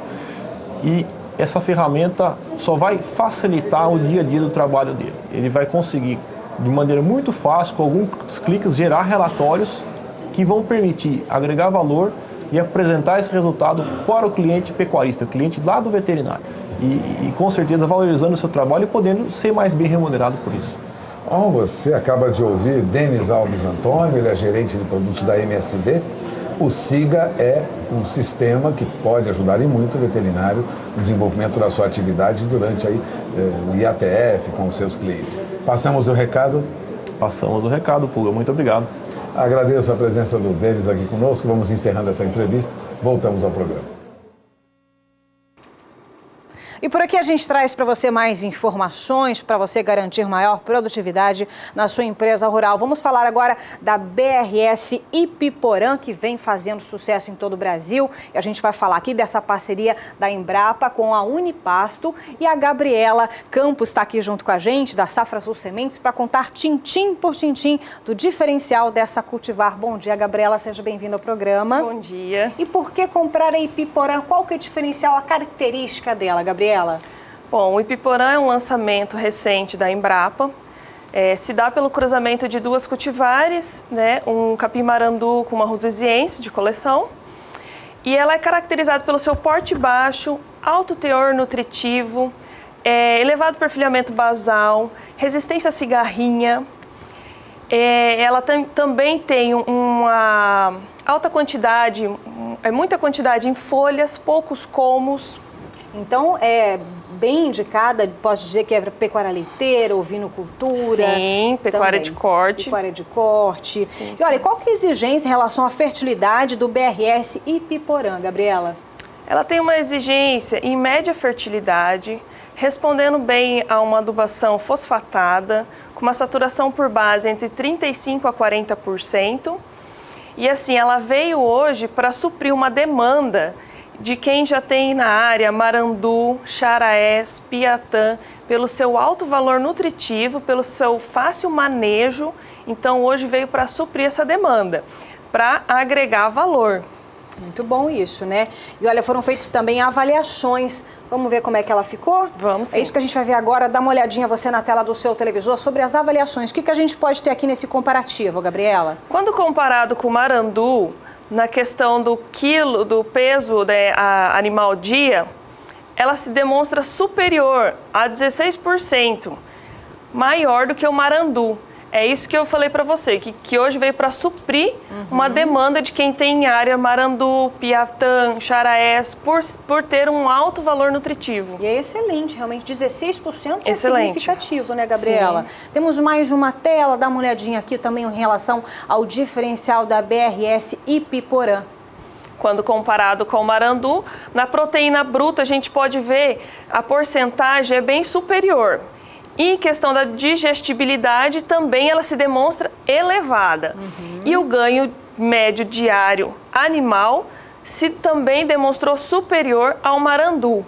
Isso quer dizer o quê? Isso é uma média feita durante um ensaio de 4 a 5 anos em alguns estados, então ela se demonstra bem superior. Resultado em todas as categorias, então, ela foi superior que o marandu, que já é bastante bom, e a Ipiporã já é superior a marandu. Isso mesmo. Vamos falar então para que tipo de exploração pecuária essa nova cultivar está sendo indicada, então, só para reforçar. Sim, pecuária de corte, gado leiteiro, sistema, a gente indica bastante sistema rotacionado. Sistema intensivo, integração lavoura-pecuária. Certo, e olha, para o produtor que está interessado, seja ele está agora em Tocantins, está no Amazonas, está no Rio Grande do Sul, como é que faz para ter acesso a Safra Sul Sementes? Pelo nosso e-commerce, pelo nosso site, safrasulsementes.com.br ou pelo telefone 67 3358 5400. Tem uma equipe preparada para estar atendendo. Nós mandamos a mercadoria para todo o Brasil. Nós temos uma equipe lá pronta só para estar atendendo essa demanda. Caso o produtor está interessado, tem alguma dúvida, ele liga para a Safra Sul Sementes e ele consegue tirar essa dúvida dele? Sim, nós temos uma equipe com engenheiros agrônomos lá preparado para estar tirando todas as dúvidas, para estar auxiliando qual a melhor opção hoje para o solo do produtor. Tá certo, eu conversei com Gabriela Campos da Safra Sul Sementes e você aí tem acesso a essas informações porque faz a diferença ter uma boa cultivar que é adequada à propriedade rural. Sim. Muito obrigada, viu, Gabriela? Obrigada eu. E por aqui a gente segue com mais informações. Antônia, com você. E agora o assunto é sobre Complexo Carne. O mercado produtor de frango iniciou a semana com preços estáveis, sem grandes mudanças nas principais regiões brasileiras. Segundo o CPEA, o destaque ficou por conta dos preços em São Paulo, que estão fixados há 160 dias a R$ 2,50 o quilo. Já em Minas Gerais, esse valor está a R$ 2,60 o quilo para o frango há mais de 60 dias. Vamos saber agora como estão esses números, segundo a avaliação do CPEA. Vamos ver aqui. Você pode acompanhar que entre os dias 6 e 14 de setembro, no mercado atacadista em São Paulo, as altas foram expressivas. Você acompanha aqui que o frango resfriado apresentou alta em São Paulo de 5,9%. Já o frango congelado também apresentou alta nesse período de 3,5%, segundo dados do CPEA. Vamos ver como ficou o frango resfriado somente no estado de São Paulo. Vamos ver a evolução dos preços. Acompanhe comigo que no dia 11 do mês de setembro estava em R$ 3,67. Esse preço permaneceu até o dia 12, já no dia 13 apresentou uma alta, ficando em R$ 3,69 o quilo. O preço permaneceu até a última sexta-feira, até o dia 15 de setembro. Já ontem, segunda-feira, apresentou um recuo de 2 centavos, fechou a R$ 3,67. A variação entre o dia 15 e o dia 18 foi negativa, de 0,54%, mas dentro do mês de setembro a variação é positiva, de 4,86%. Isso para o frango resfriado. Vamos ver agora a situação do frango congelado em São Paulo. Você acompanha comigo aqui que no dia 11 estava em R$ 3,60, apresentou alta no dia 12, chegou a R$ 3,63 o quilo. No dia 13 teve um aumento de mais 1 centavo, fechou a R$ 3,64, preço que permaneceu até a última sexta-feira, dia 15. E ontem, segunda-feira, esse valor recuou para R$ 3,58. Entre o dia 15, entre sexta e segunda-feira, o recuo foi de 1,65%. E na apuração do CPEA, dentro do mês de setembro, a alta já está em 7,19% no acumulado do mês de setembro. Falando do frango, você acompanha agora as cotações do frango pelo país.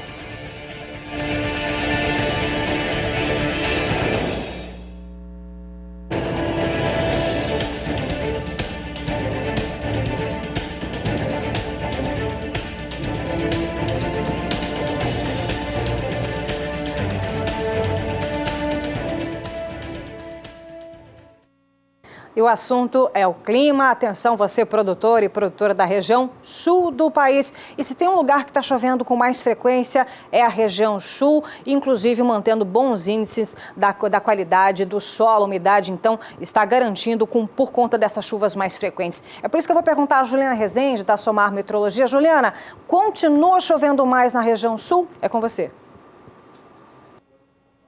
Exatamente, as próximas semanas ainda serão de chuvas na região sul.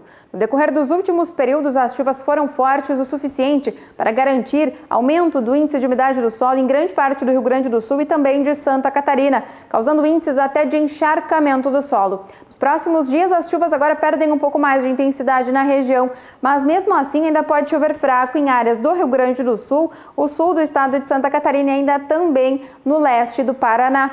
No decorrer da próxima semana, essas instabilidades agora conseguem avançar pela região sul. Volta a chover em grande parte do sul do Brasil e nos 3 estados há previsão de chuva. Só que o volume ainda não é muito expressivo e não passa de 15 milímetros na maior parte dos 3 estados do sul do Brasil. A partir da terceira semana é que essas chuvas começam a ganhar um pouco mais de intensidade. Dessa vez, volta a chover um pouco mais forte em Santa Catarina, com acumulado de até 30 milímetros entre o período do dia 29 de setembro até o dia 3 de outubro. Então, no decorrer das próximas semanas, as chuvas seguem frequentes e ainda devem ganhar intensidade no sul do Brasil. Com isso, os índices de umidade do solo devem seguir bastante elevados e os pastos conseguem manter bom ritmo de crescimento.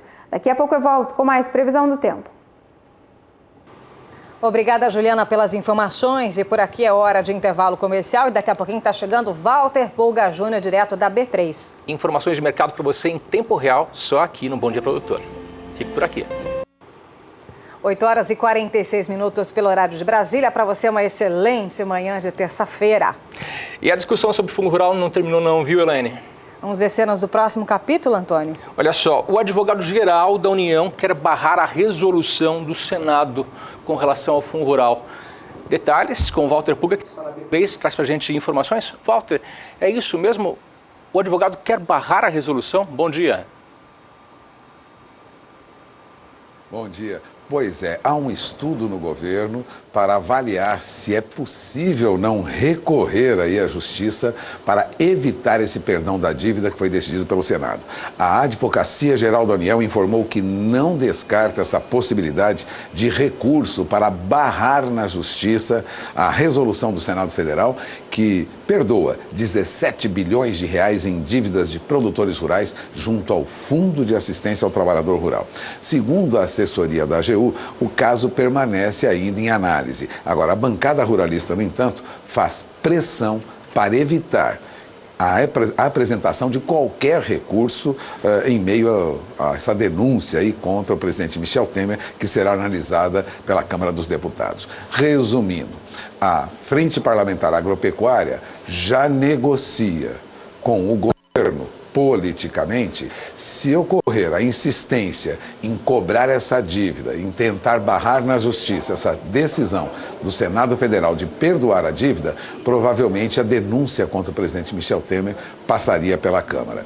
E a Frente Parlamentar Agropecuária tem força no Congresso. Bom, na área econômica do governo, a avaliação é de que não há como recorrer dessa decisão do Senado, porque pareceres feitos por advogados do Ministério da Fazenda já mostram que essa medida é mesmo inconstitucional, com riscos até de responsabilização dos administradores do Ministério da Fazenda lá na frente. Agora, o presidente da Frente Parlamentar Agropecuária, deputado Nilson Leitão, disse a jornalistas da Agência Estado que o próprio ministro da Fazenda, Henrique Meirelles, informou que um desses pareceres contra qualquer recurso, durante uma reunião na sede do Ministério da Fazenda, já deixava claro essa posição.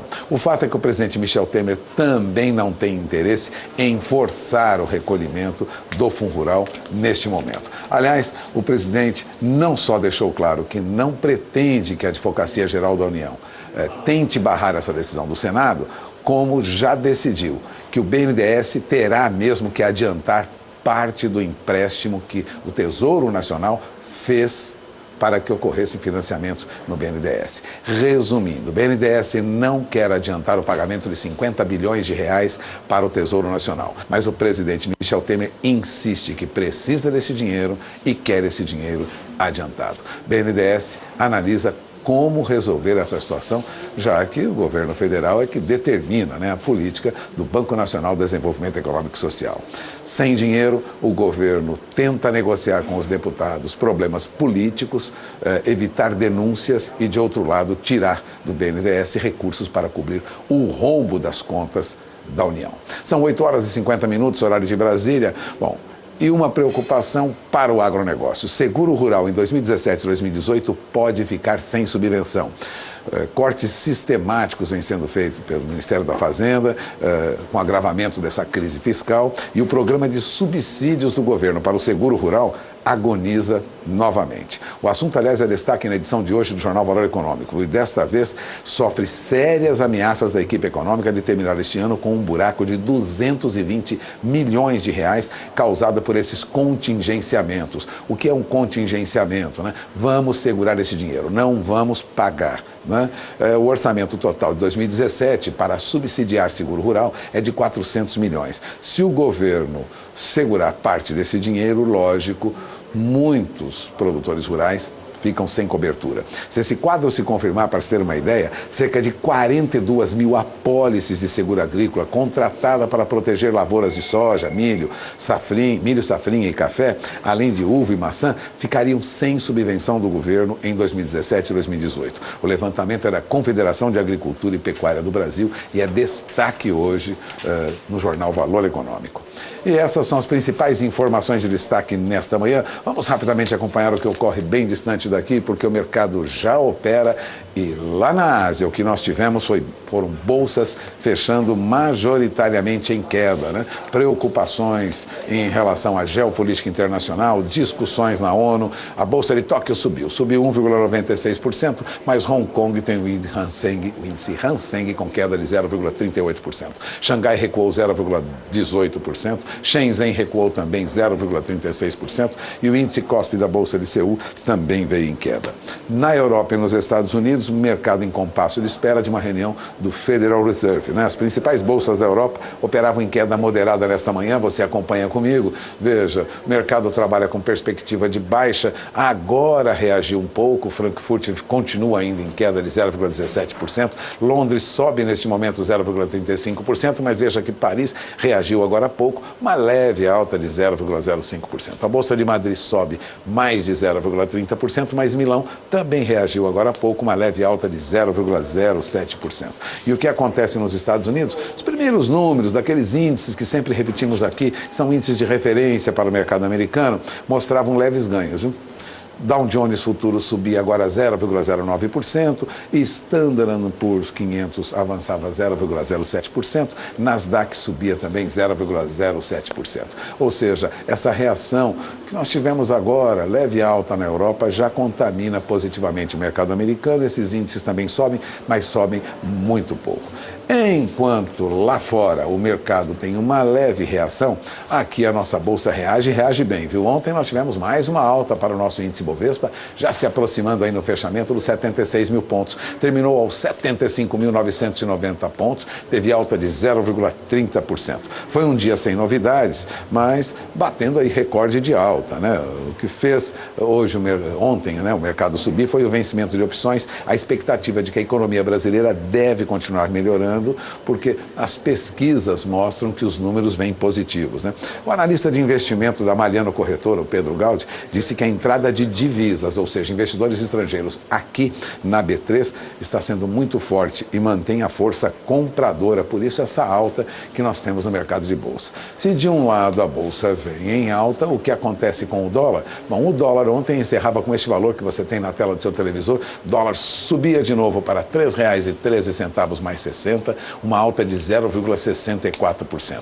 Veja que, apesar da entrada de recursos estrangeiros no mercado de bolsa, ou seja, recursos de outros países, mesmo assim, o dólar continua com alguma valorização. Fecha em alto na expectativa, na verdade, dessa reunião do Federal Reserve que ocorre hoje e que deve mostrar o direcionamento da política econômica política, né, monetária lá nos Estados Unidos. 8 horas e 55 minutos, horário de Brasília. Daqui a pouco eu volto. Nós vamos falar sobre uma ferramenta que o GTPS, o Grupo de Trabalho da Pecuária Sustentável, lança daqui a alguns meses no Brasil para unir a cadeia da pecuária. Eu volto já já. Antônio, Elaine.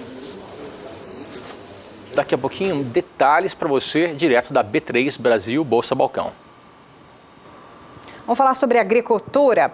Você vai acompanhar uma reportagem especial do quadro Caminhos da Produção, que é uma parceria entre o Canal do Boi e a AproSoja. A repórter Mira Valadares percorreu o circuito AproSoja na cidade de Rio Brilhante, localizada aqui no estado de Mato Grosso do Sul. E essa repercussão que a gente vai ver agora.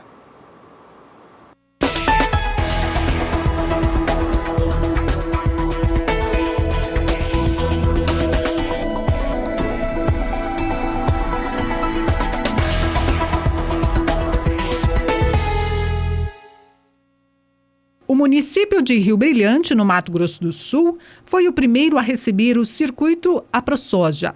A iniciativa, direcionada a produtores rurais e profissionais ligados à agricultura, é desenvolvida com foco na troca de informações relacionadas a mercado, manejo de lavouras, gestão da propriedade, sucessão familiar, seguro rural, entre outros temas relevantes para o avanço do agronegócio do estado.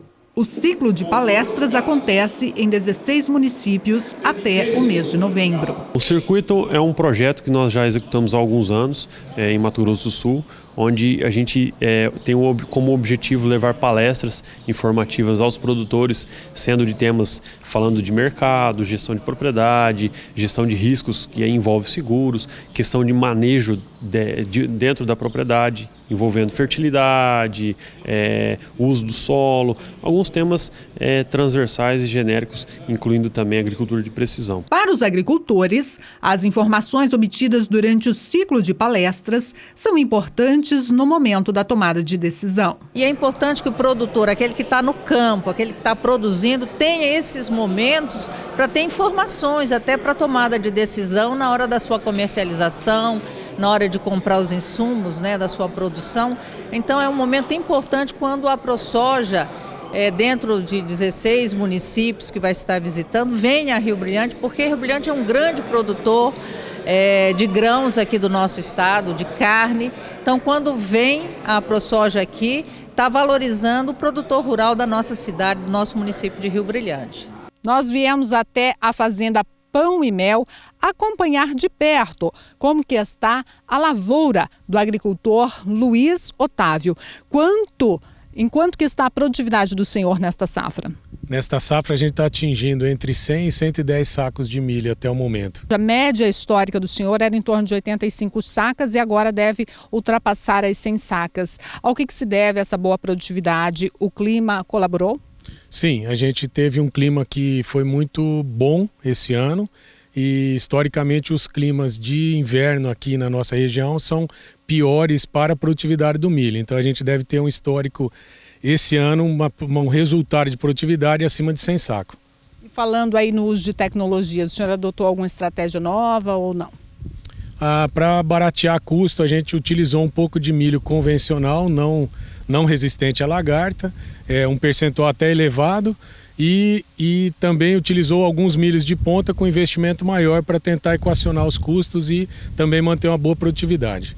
Dos 1.500 hectares destinados ao cultivo do milho, 700 ficam nesta propriedade que se encontra na fase inicial da colheita. Até o momento, 40% da safra foi comercializada. Nós temos armazém próprio em função do espaço. Nós comercializamos 40% da produção estimada do milho e para poder ter como receber a produção que a gente espera colher.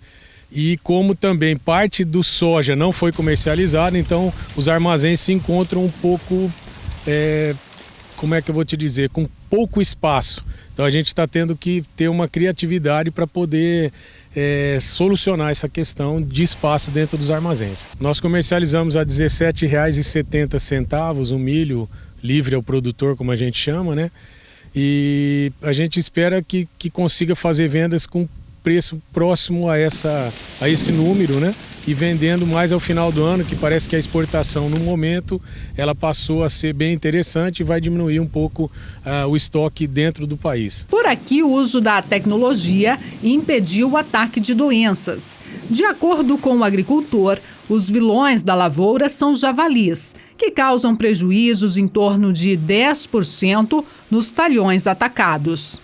Nós estamos enfrentando um problema com o ataque de javali, né, que tem ocasionado perdas maiores nas áreas mais próximas às várzeas e tem trazido prejuízos grandes em todo o município. No nosso caso aqui, as áreas que primeiro criaram espiga também tiveram um ataque muito intenso. Mais próximo dessa área, que é mais próxima à sede do município, a gente passou a ter ataque nos últimos 4 anos, mas o histórico na região é um pouco mais. A gente já tem áreas com histórico de 7 anos com ataque do javali e que tem causado assim danos e atrapalhado realmente a produtividade do milho.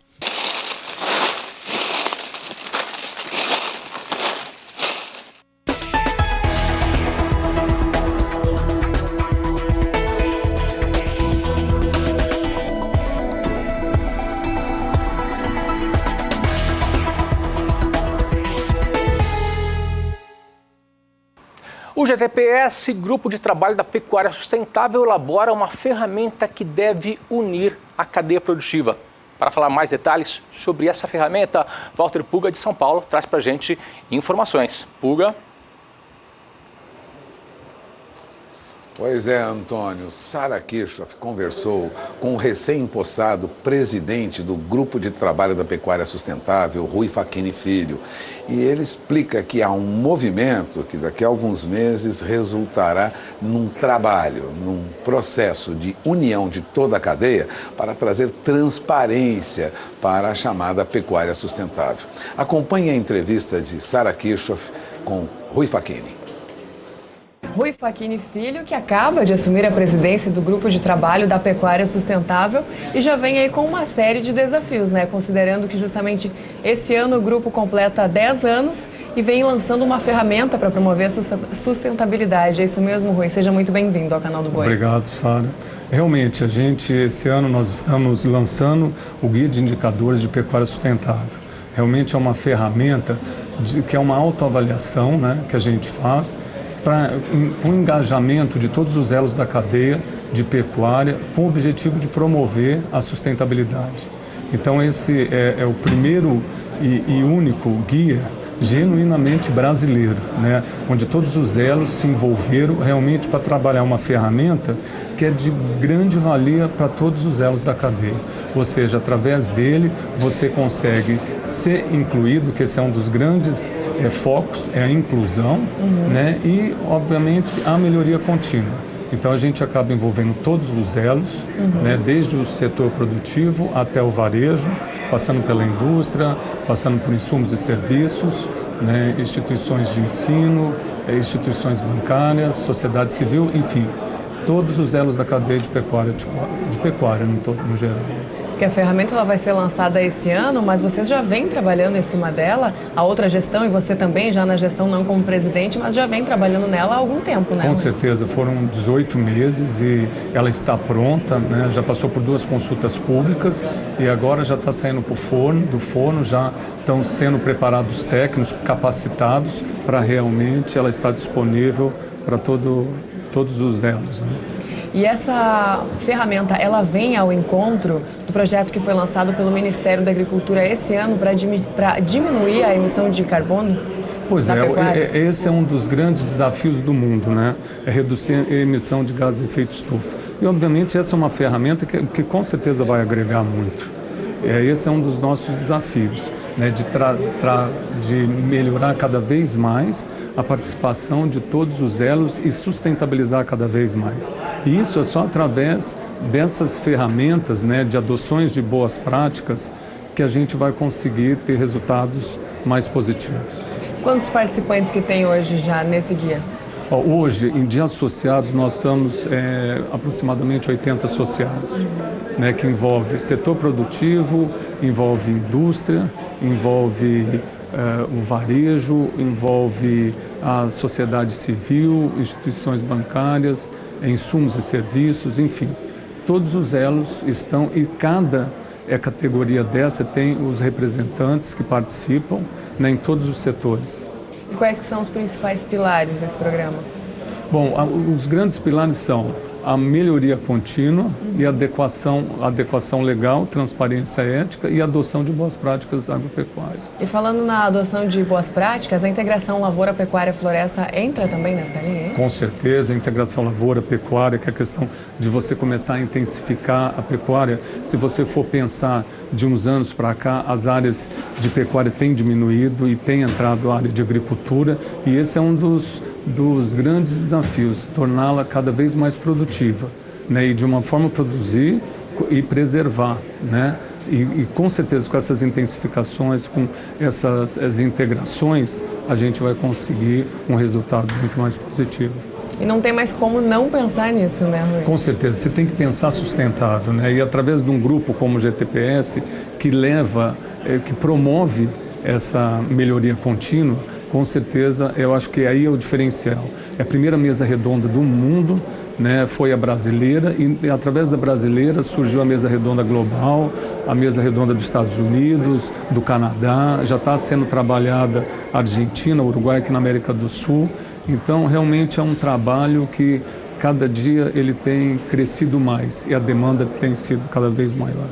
E nesses 10 anos aí de trabalho, o que vocês conseguiram constatar até agora e principalmente conseguiram constatar de melhorias já para o setor? De melhorias que realmente é o seguinte, a gente precisa produzir e com sustentabilidade, com clareza e com qualidade. E as pequenas ações que têm ocorrido já têm mostrado uma evolução. Quando você vê que a produtividade nos últimos anos, ela praticamente dobrou, apesar de ser baixa, mas de 2 arrobas, hoje ela está em 4 arrobas por hectare. Né? Então isso já começa uma melhoria quando você fala no geral, no macro, né? Então são ações desse tipo de melhorias que a gente já consegue ver as mudanças. Rui, para encerrar, essa ferramenta ela tem data para ser lançada e vai acontecer no aniversário do grupo. Né? Isso, ocorrerá no dia 16 de novembro, onde a gente estará comemorando os 10 anos de GTPS e estará junto com a Intercorte, e será no WTC aqui em São Paulo. É aberto ao público? Aberto ao público, das 13 às 16, às 18 horas. Perfeito, então. Rui, muito obrigada pela sua participação aqui conosco. Eu que agradeço. Nós voltamos aos estúdios.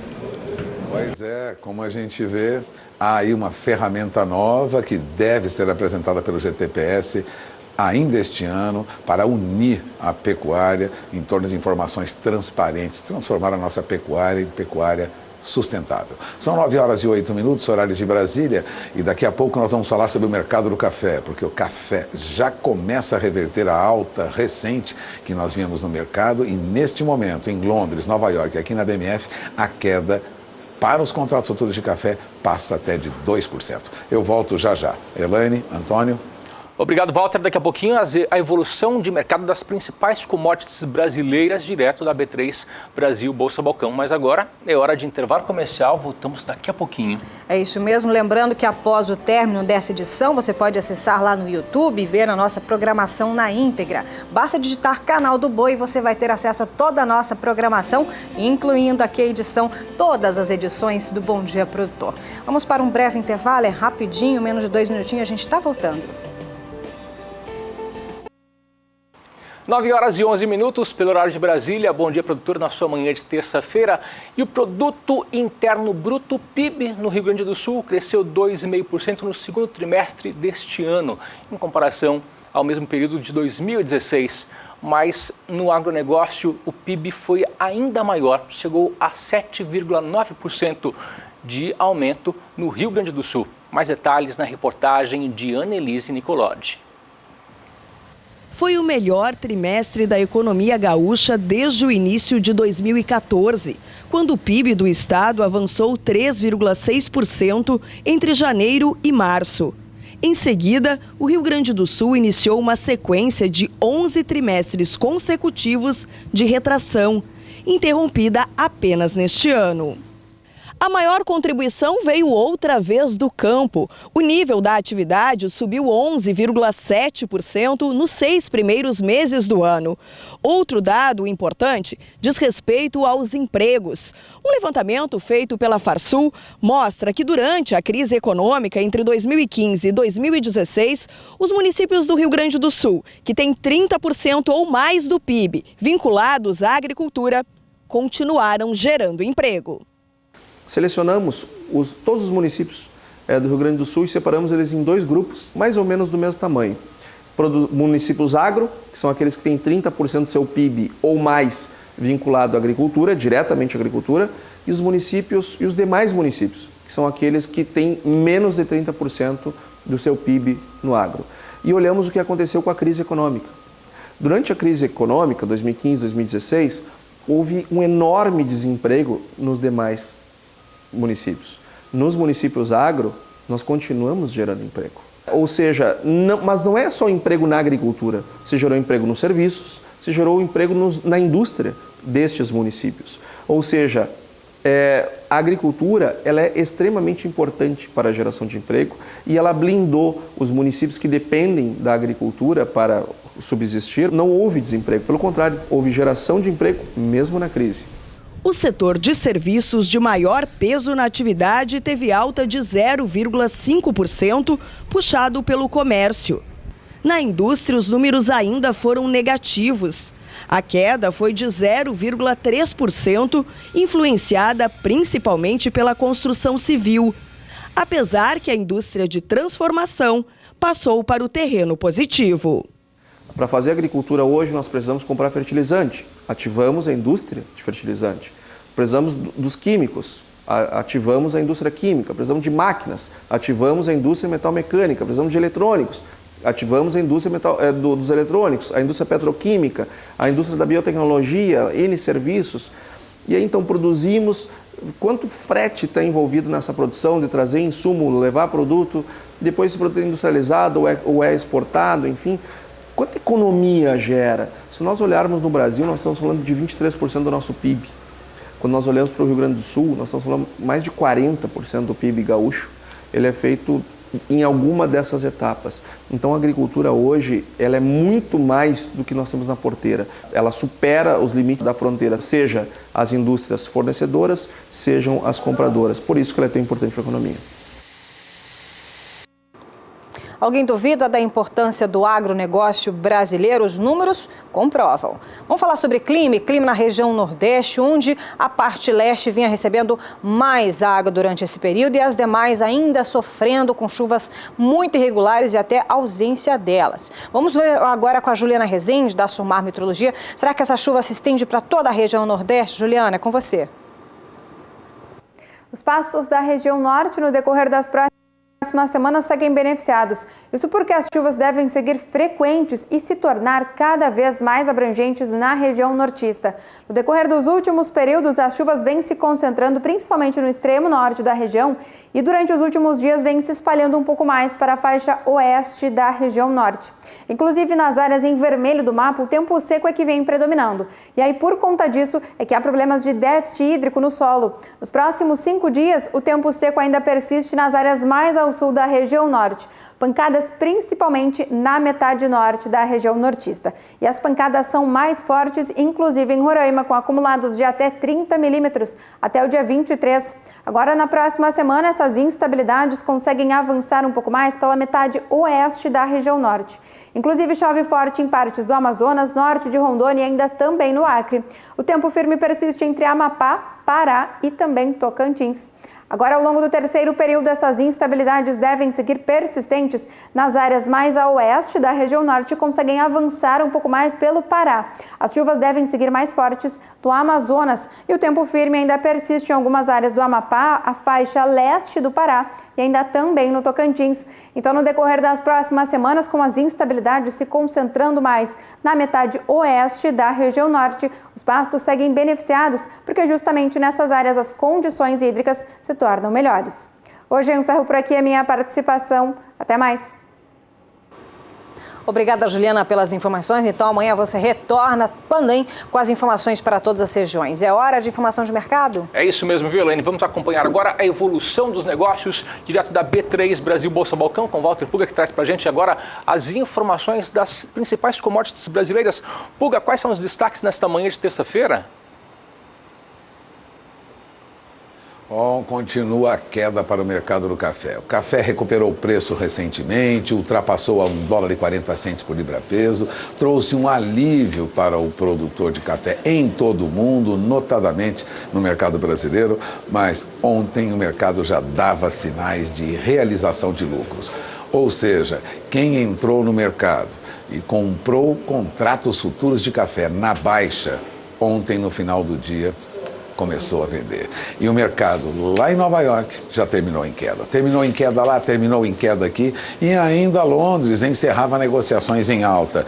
Mas esta alta já começa a reverter. Ontem, para você ter uma ideia, café chegava a perder $1,80 por saca ontem aqui na B3. Bom, o mercado brasileiro de café teve uma segunda-feira ainda de preços estáveis quando se fala de preços pagos ao produtor. Mas a queda nas bolsas já deve afetar o mercado de café também nos preços pagos ao cafeicultor. No sul de Minas Gerais, ainda ontem, R$ 475 a saca. No Cerrado Mineiro, em média, R$ 480 a saca. Lógico, sul de Minas, Cerrado Mineiro, forte movimento de comercialização de café arábica, bebida boa, em média com 15% de catação. Café arábica Rio, tipo 7, lá da Zona da Mata de Minas Gerais, tinha preço na faixa de R$ 420 a saca ainda. Agora, as bolsas continuam em baixa. Aliás, ontem, na média apurada pelo CPEA, os primeiros sinais de baixa já ocorriam no mercado. Você tem na tela do seu televisor o levantamento feito pelo CPEA ontem, considerando o café arábica tipo 6, duro para melhor, que recuava para R$ 468,52 a saca. É uma queda leve? É uma queda leve. Não reverte a alta que o café arábica teve no indicador CPEA durante todo o mês de setembro. Veja, 18 de setembro, mesmo com essa leve queda, a alta para o café arábica ainda é de 5,12%.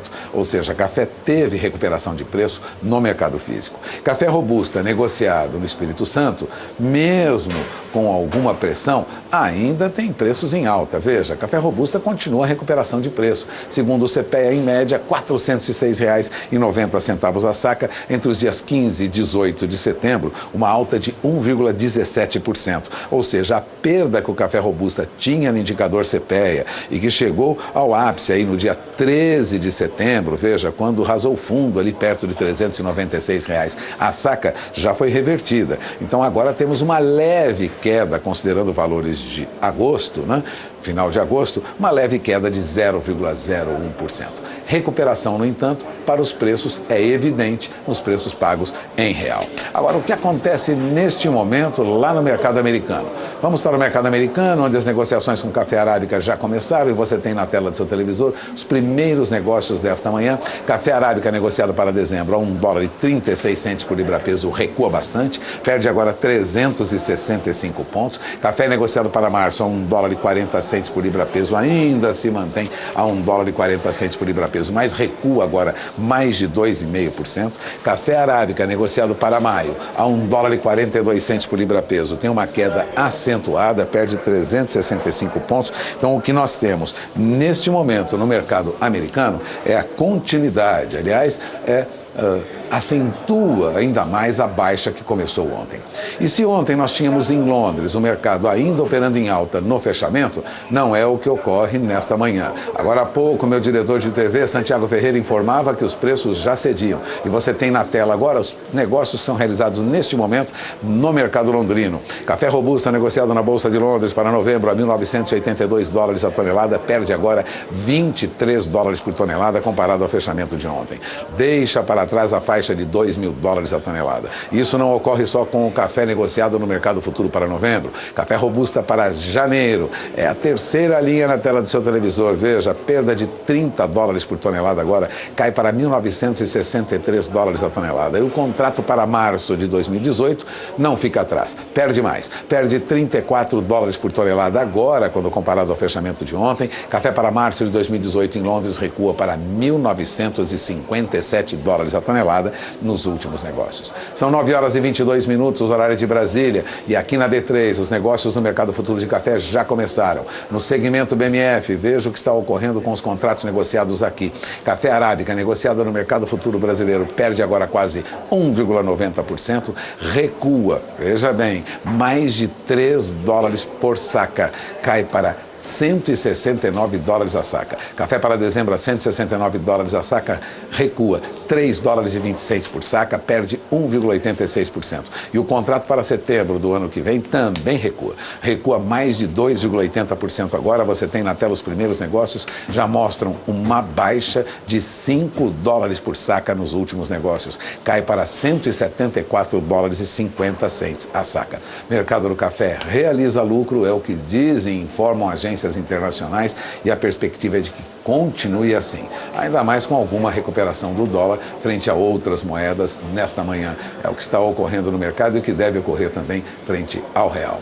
São 9 horas e 23 minutos, horário de Brasília, e no mercado do boi gordo a expectativa é o retorno do JBS às compras. Bom, JBS deveria mesmo se manter fora das compras no começo desta semana. É o que analisavam alguns dos mais experientes consultores do mercado de pecuária. Mas já há divergência quanto a essa posição.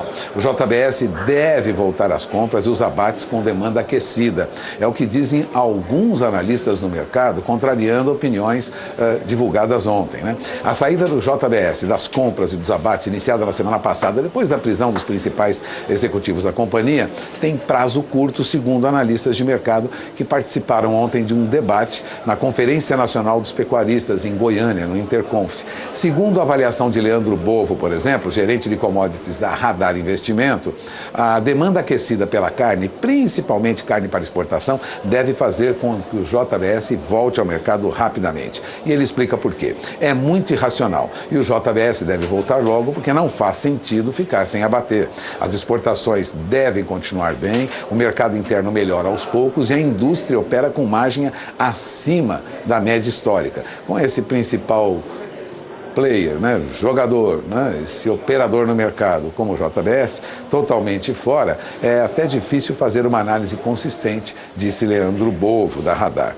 Agora, para ele, esse movimento do JBS pode ter uma pressão baixista até no mercado do boi gordo, e é o que está ocorrendo agora, nesta semana. Mas nada, ele disse, como enfrentamos no primeiro semestre, com aquelas operações com operação carne fraca e as denúncias dos executivos do JBS causaram ao mercado anteriormente. Bom, para ele pode ter uma pressão baixista, de fato, no mercado do boi gordo, mas um pouco menor. Os preços não cairiam acentuadamente como ocorreu no passado. De qualquer maneira, a indicação para presidente, para controlador, para administrador do JBS, né, José Batista Sobrinho, provocou uma reação negativa no mercado. Ontem, as ações da JBS fecharam em queda de quase 4%, recuaram para R$ 8,50. E a repercussão nos preços no mercado, já que os demais frigoríficos pressionam o pecuarista, já ficou evidente. Segundo o CPEA, a queda ontem passava de 2% para a média dos negócios com boi gordo no interior de São Paulo. Você tem na tela do seu televisor os números apurados pelo CPEA. Veja, boi gordo que estava na faixa de 143, rumando para R$ 144 arroba no indicador do CPEA, já recuavam para R$ 140,67 arroba. Ou seja, de uma alta, boi gordo passou ao movimento de baixa no indicador do CPEA, caindo 1,60% neste mês. Portanto, a pressão sobre as cotações do boi gordo já era esperada com a retirada do JBS, mas deve ter fôlego curto, segundo alguns analistas. Já os preços médios apurados pelo CPEA no Mato Grosso do Sul para bezerro continuam firmes. Veja, levantamento do CPEA mostra que, em média, bezerro era negociado ontem a R$ 1.181,52 por cabeça, mesmo valor do dia 15 de setembro, quando teve uma leve baixa. Resumindo, bezerro ainda sobe mais de 5,20% no indicador do CPEA no Mato Grosso do Sul.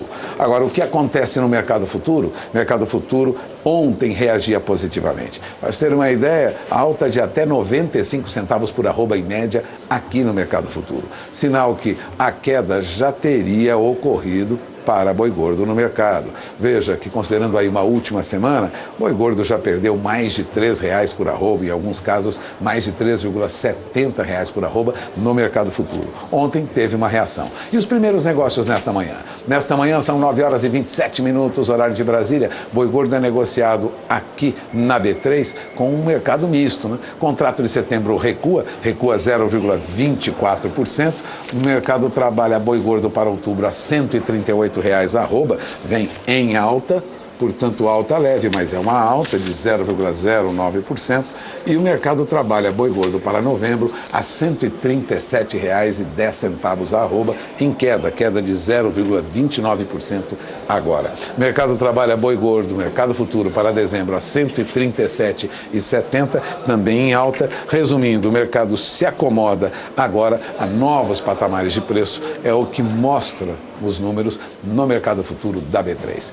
São 9h28, horário de Brasília. E ainda falando sobre pecuária, a ASOCOM, a Associação Nacional de Pecuária Intensiva, acredita que a atividade de confinamento bovino deve registrar uma queda de mais de 3% em 2017 na comparação com o ano passado, passando aí de 3.200.000 cabeças para cerca de 3.100.000 cabeças.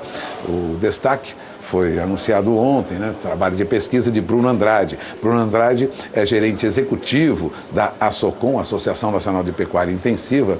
Ele disse que haverá uma retração no cômputo geral de confinamento por conta do primeiro semestre ruim diante dos efeitos da Operação Carne Fraca, das delações do JBS e do embargo à carne bovina decretado pelos Estados Unidos, entre outros fatores.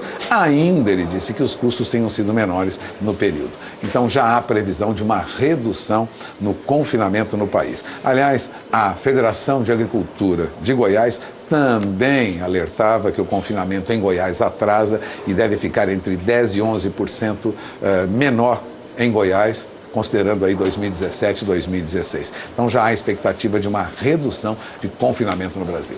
São 9h29, horário de Brasília. Antes de encerrar, vamos para o mercado do milho. O que ocorre com o milho no mercado? Segundo o CPEA, e tendo como referência a região de Campinas, você tem na tela do seu televisor, milho já se aproxima de R$29 a saca, mais uma alta para o milho no mercado. O mercado trabalha com milho em alta, segundo o CPEA. Levantamento que mostra que a perspectiva para o pecuarista é de que os preços devem se manter daqui para frente acima de 29, beirando aí os R$30 a saca. Enquanto isso, lá nos Estados Unidos, fortalecimento do dólar provoca uma queda nos preços do milho, a produção estimada pelo governo lá nos Estados Unidos aumenta muito. Aqui no mercado futuro da B3 ontem tivemos uma leve queda, próximo de R$30,70 até R$32,50, alguns contratos futuros já na faixa de R$33,47 a saca, e o milho sobe, como você viu agora, sobe também no mercado físico, levantamento do CPEA. O que acontece nos Estados Unidos neste momento, você acompanha comigo. Veja, apesar de uma produção de mais de 360 milhões de toneladas, o milho negociado lá sobe de preço agora, ganha entre $1, ou melhor, 1 centavo e 1 centavo mais $0,25 por vencimento, mas muito distante dos $4 por bushel. Milho para dezembro a $3,52 lá, milho para março a $3,65, milho para maio a $13,73, milho para julho a $3,80 por bushel. Depois da baixa ontem, milho tem recuperação de parte das perdas hoje lá nos Estados Unidos. E aqui, no mercado futuro da B3, os primeiros negócios com milho nesta manhã, você tem na tela do seu televisor, acompanhe agora os negócios neste momento. Mercado misto, milho para novembro a R$30,67 a saca, leve baixa de 0,23%, mas milho para janeiro sobe, hein? Sobe para R$32,50 a saca. Milho tem mercado misto e opera bem acima de R$30 a saca no mercado futuro da B3. São 9h31. Antes de encerrar, vamos para o dólar. Antônio Elaine, de olho no dólar, porque o câmbio opera neste momento a R$3,12 mais 90. O dólar vem em baixa de 0,22% na abertura dos negócios desta terça-feira. E eu encerro a minha participação em Bom Dia Produtor. Durante a nossa programação, mais informações sobre a evolução dos negócios no mercado. É com vocês em Campo Grande. Elaine, Antônio. Obrigado, Walter, pelas informações. Walter Puga volta amanhã junto com a gente. Amanhã, a partir das 7h15 da manhã, nós estaremos de volta para mais um Bom Dia Produtor. É isso mesmo, para você que nos acompanhou desde bem cedinho, muito obrigada pela sua audiência. E amanhã tem mais a partir das 7h15 pelo horário de Brasília. E para você, uma excelente manhã de terça-feira, excelentes negócios neste dia. Boa terça.